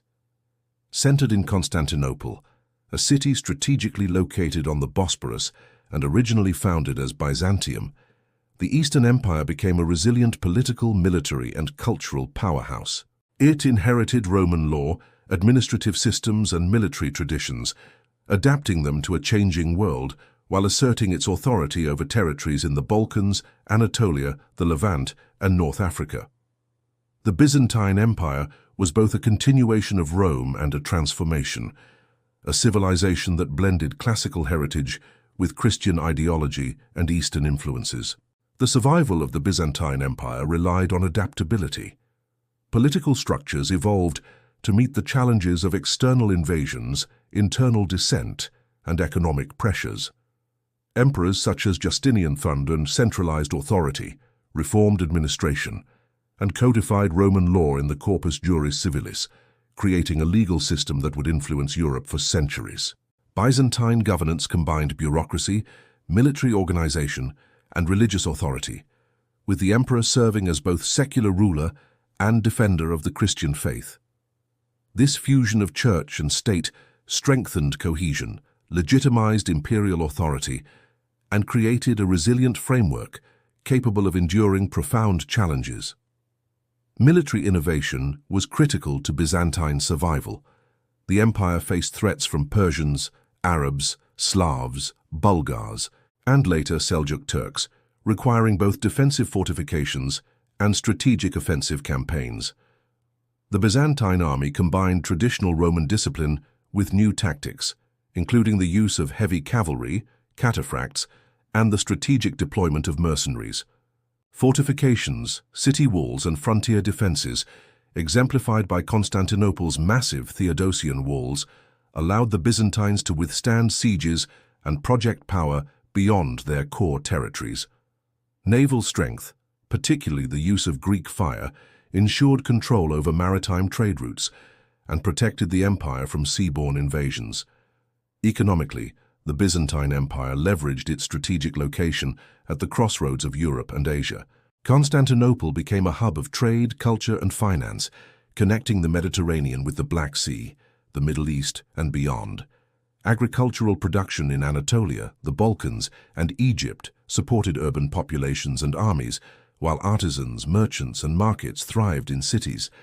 The empire maintained stable currency systems, including gold coinage such as the solidus, which facilitated trade and underpinned economic resilience. Economic networks were both local and global, linking Byzantine markets to distant regions and ensuring that commerce remained a cornerstone of imperial stability. Culturally, Byzantium preserved and transformed Roman traditions. Architecture, mosaics, frescoes, and religious art reflected a synthesis of classical forms and Christian ideology. Hagia Sophia, commissioned by Justinian, exemplifies this fusion. Its immense dome, intricate mosaics, and monumental scale represented both technological achievement and spiritual authority.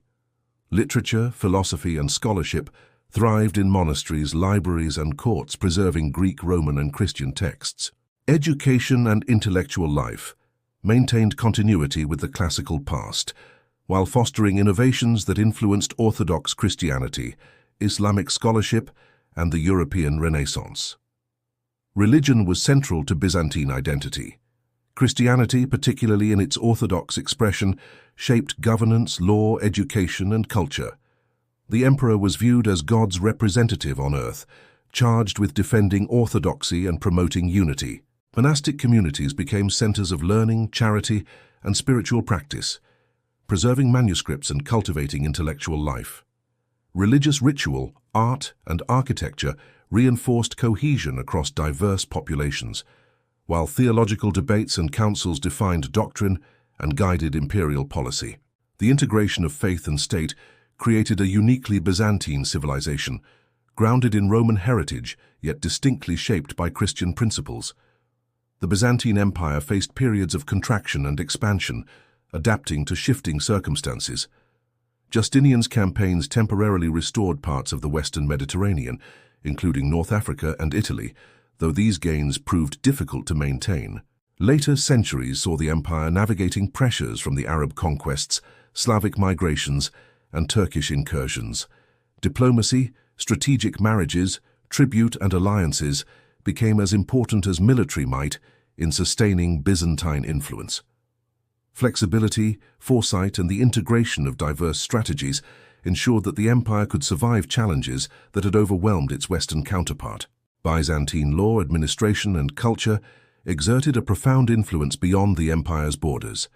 The codification of Roman law provided a foundation for legal systems in Europe, while Orthodox Christianity shaped religious, artistic, and cultural traditions in the Balkans, Russia, and the Near East. Byzantine art, architecture, and scholarship bridged the classical world and the medieval period, preserving knowledge that would inform later European intellectual and artistic achievements. Through its resilience, Byzantium became a living link to the Roman past, demonstrating the adaptability and continuity of Roman civilization in a transformed context. The empire's decline in the later medieval period was gradual, marked by territorial loss, economic strain, and political challenges. Despite setbacks, Byzantine culture, law, and religion endured, leaving a legacy that transcended the fall of Constantinople in 1453. Even in the face of conquest, the traditions of Rome, transmitted through Byzantium, continued to shape Europe, the Near East, and the Mediterranean world, illustrating the enduring power of Roman civilization when preserved, adapted, and reimagined in a changing world. The story of the Byzantine Empire demonstrates that Rome's legacy was not confined to the political structures of the West, but was preserved, transformed, and extended through the East. Its resilience, innovation, and cultural achievements ensured that the civilization of Rome remained influential for centuries, linking antiquity to the medieval world and providing a foundation for modern European, Mediterranean, and Near Eastern culture. In Byzantium, the spirit of Rome endured, adapting to new realities while maintaining the principles, knowledge, and values that had sustained an empire for over a millennium. The fall of Constantinople in 1453 marked the end of the Byzantine Empire, the last political embodiment of Roman authority. But it did not signify the disappearance of Rome's enduring legacy. The city, a fortress of monumental walls, domes, and churches, had survived sieges for over 1,000 years, protecting the eastern heart of Roman civilization from invaders and preserving knowledge, culture, and faith through turbulent centuries. When Sultan Mehmed II's forces breached the Theodosian walls, it was not only a military conquest, it was the conclusion of a millennium-long chapter in the story of Roman continuity. Yet, the collapse of Constantinople catalyzed the dispersal of Roman and Byzantine knowledge, spreading its influence far beyond the empire's borders. The city's fall was both dramatic and transformative. Constantinople had long been a center of commerce, culture, and learning. Its strategic location commanded trade routes between Europe and Asia, making it a jewel coveted by empires. The Ottoman conquest brought new political and religious authority, but the city's legacy as a hub of art, architecture, and scholarship persisted. Manuscripts, icons, and texts that had been preserved in the libraries and monasteries of Constantinople were carried westward by scholars and refugees, fueling the intellectual revival of the Renaissance in Italy and beyond. In this way, the fall of the city did not extinguish Roman knowledge but dispersed it, transforming Europe's cultural landscape. Byzantine scholars brought with them a wealth of classical texts, philosophical treatises, and scientific works. Greek and Roman learning, preserved through centuries of careful scholarship, found new audiences in Florence, Venice, and other Renaissance centers. Ancient texts by Plato, Aristotle, Galen, Ptolemy, and others which had survived in Byzantine libraries, became central to the revival of philosophy, medicine, astronomy, and mathematics in Western Europe. The preservation and transmission of this knowledge ensured that the intellectual achievements of Rome continued to shape civilization centuries after the political empire had ceased to exist. Art and architecture also left a lasting mark. Byzantine mosaics, iconography, and church designs influenced Renaissance artists and architects, blending classical proportion and spiritual expression. The dome of Hagia Sophia, with its innovative engineering and symbolic grandeur, inspired countless cathedrals and civic buildings across Europe. Religious imagery and stylistic conventions developed in Byzantium informed Orthodox Christian art in the Balkans and Russia, demonstrating that Roman aesthetic principles and cultural values had a far-reaching and enduring impact. Legal and administrative traditions persisted as well. The Corpus Juris Civilis, codified under Justinian, became a cornerstone for European legal systems. Scholars and jurists in medieval and early modern Europe drew upon Byzantine interpretations of Roman law to develop codes, contracts, and principles of governance. Concepts such as property rights, legal precedent, and the role of the state in regulating society were transmitted through Byzantine scholarship, illustrating the practical and enduring influence of Roman civilization on Western political and legal development. Religion and culture further exemplified the resilience of Rome's legacy. Orthodox Christianity, shaped and preserved by the Byzantine Empire, became the foundation of spiritual and cultural identity for regions including Greece, Russia, and the Balkans. Liturgical practices, monastic traditions, and theological scholarship carried Roman and Byzantine influence into new contexts, ensuring that the religious and moral framework of Rome endured even as the empire itself vanished. Through these spiritual and cultural channels, the empire continued to shape societies far from its original borders. The geopolitical shifts following the fall of Constantinople also underscored the enduring reach of Roman influence. The Ottoman Empire absorbed Byzantine territories, but it also preserved aspects of the administrative and military structures of the Roman world. Roads, fortifications, and urban layouts reflected continuity from Roman urban planning. Trade networks that had been established under Byzantine rule continued under Ottoman oversight, demonstrating the practicality and longevity of Roman engineering and governance. Rome's structural and organizational achievements proved adaptable, surviving conquest and transformation.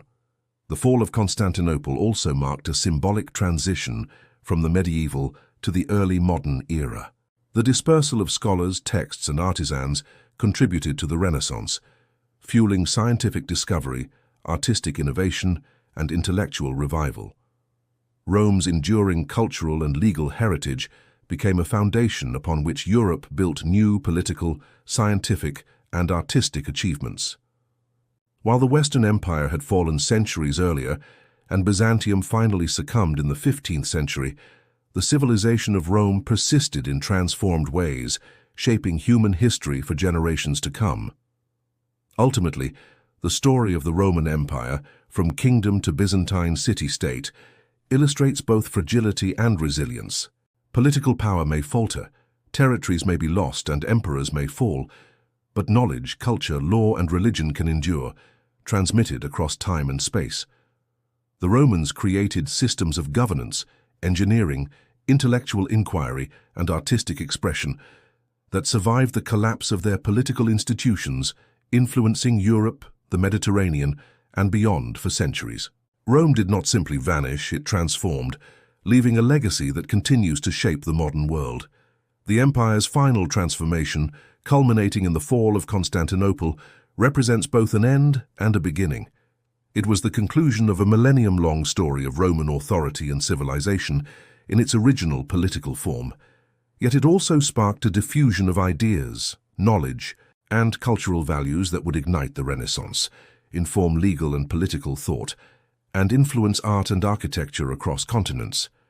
Rome's imprint on human civilization endured, proving that the essence of an empire is not measured solely by its borders or armies, but by the ideas, institutions, and achievements it leaves behind. The history of Rome is a story of transformation, resilience, and enduring influence.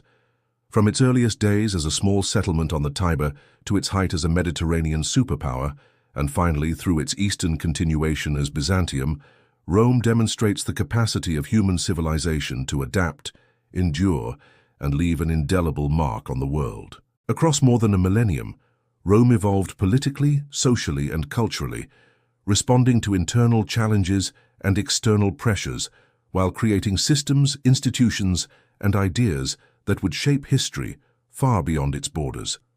The Roman kingdom, though often shrouded in legend, laid the foundations of civic identity, law, and religious practice. Kingship, early institutions, and the integration of diverse communities established patterns of governance and cultural cohesion that would influence the Republic.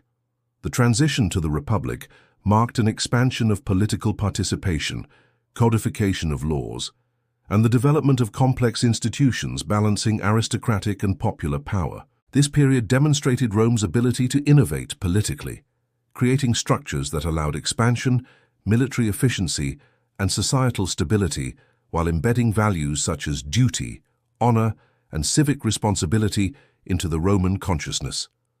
With the rise of the empire, Rome demonstrated its unparalleled capacity to unify vast territories under centralized authority.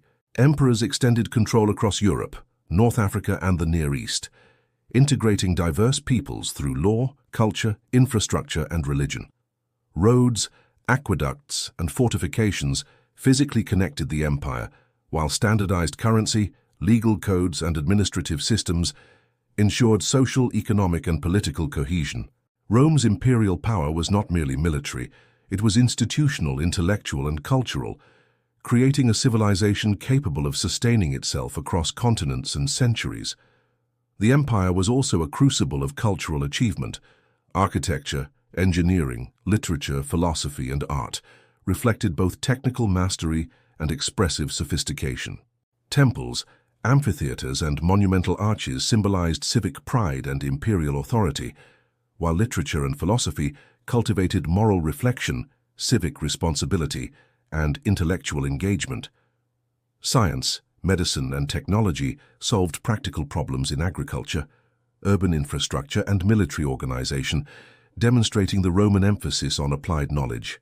Education, rhetoric, and law ensured that values and skills were transmitted across generations, shaping citizens and leaders alike. Religion evolved alongside political power, transforming Roman society in profound ways. Initially, a polytheistic system integrating civic and familial devotion, it gradually accommodated diverse traditions, culminating in the rise of Christianity. The adoption of Christianity as the state religion under Constantine and its integration into Byzantine governance fundamentally reshaped culture, law, and social cohesion. The Church preserved knowledge, mediated civic life, and provided moral and spiritual guidance, ensuring continuity and cultural stability, even as political authority shifted and territories contracted. The decline of the Western Empire illustrates the fragility and resilience inherent in Rome's legacy. Political instability, economic pressures, and invasions reshaped the Western provinces, yet Roman law, infrastructure, and cultural traditions persisted. Barbarian kingdoms retained Roman administrative practices, cities maintained classical layouts, and Christianity preserved the moral and intellectual framework of the empire. Rome's influence did not vanish with the fall of its Western institutions. It adapted and persisted in transformed forms, bridging antiquity and the medieval world. In the East, the Byzantine Empire exemplified Rome's adaptability and longevity. Centered in Constantinople, Byzantium preserved Roman law, military structures, and cultural achievements while integrating Christian ideology and responding to new geopolitical realities. Byzantine resilience, innovation, and diplomacy allowed it to survive for centuries after the fall of the West, maintaining trade networks, intellectual life, and artistic traditions. The survival of the Eastern Empire ensured that Roman civilization remained a living force, influencing Europe, the Near East, and the Mediterranean long after the political structures of the West had disappeared. Rome's enduring legacy is evident in countless aspects of modern civilization. Legal systems across Europe and the Americas draw upon Roman law. Architectural principles, from domes to arches to urban planning, reflect Roman innovation. Languages, literature, and philosophical traditions carry echoes of Roman education and intellectual life. Christianity, transmitted through Rome and Byzantium, shaped spiritual, cultural, and social frameworks across continents. Rome's practical ingenuity, artistic expression, and institutional sophistication continue to inform governance, engineering, and civic life today. The story of Rome is therefore not only a tale of conquest, empire, or political intrigue. It is the story of human ingenuity, resilience, and cultural transmission. Rome demonstrates how civilization can adapt to challenges, integrate diverse peoples, and leave a lasting imprint on history. Its achievements, failures, transformations, and continuities illustrate the interplay between power, culture, law, and knowledge in sustaining complex societies. Across kingdom, republic, empire, and Byzantine civilization, Rome's legacy endures as a testament to the capacity of human societies to shape the world, preserve knowledge, and inspire generations across millennia.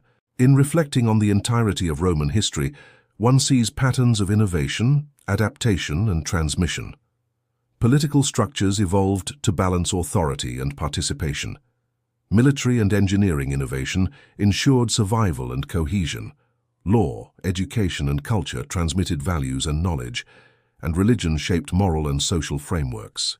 These threads, woven across centuries, connect the earliest kings on the Tiber to the final walls of Constantinople, demonstrating the remarkable continuity of a civilization that, though transformed, continues to resonate in the modern world.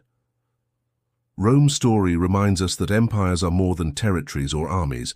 They are ideas, institutions, and achievements that persist beyond the lifespan of their rulers.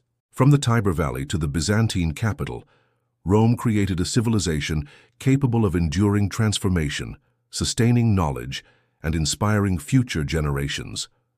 The Roman Empire, in all its forms, remains one of history's most profound and enduring legacies, a civilization whose influence continues to shape law, culture, governance, and thought across the globe.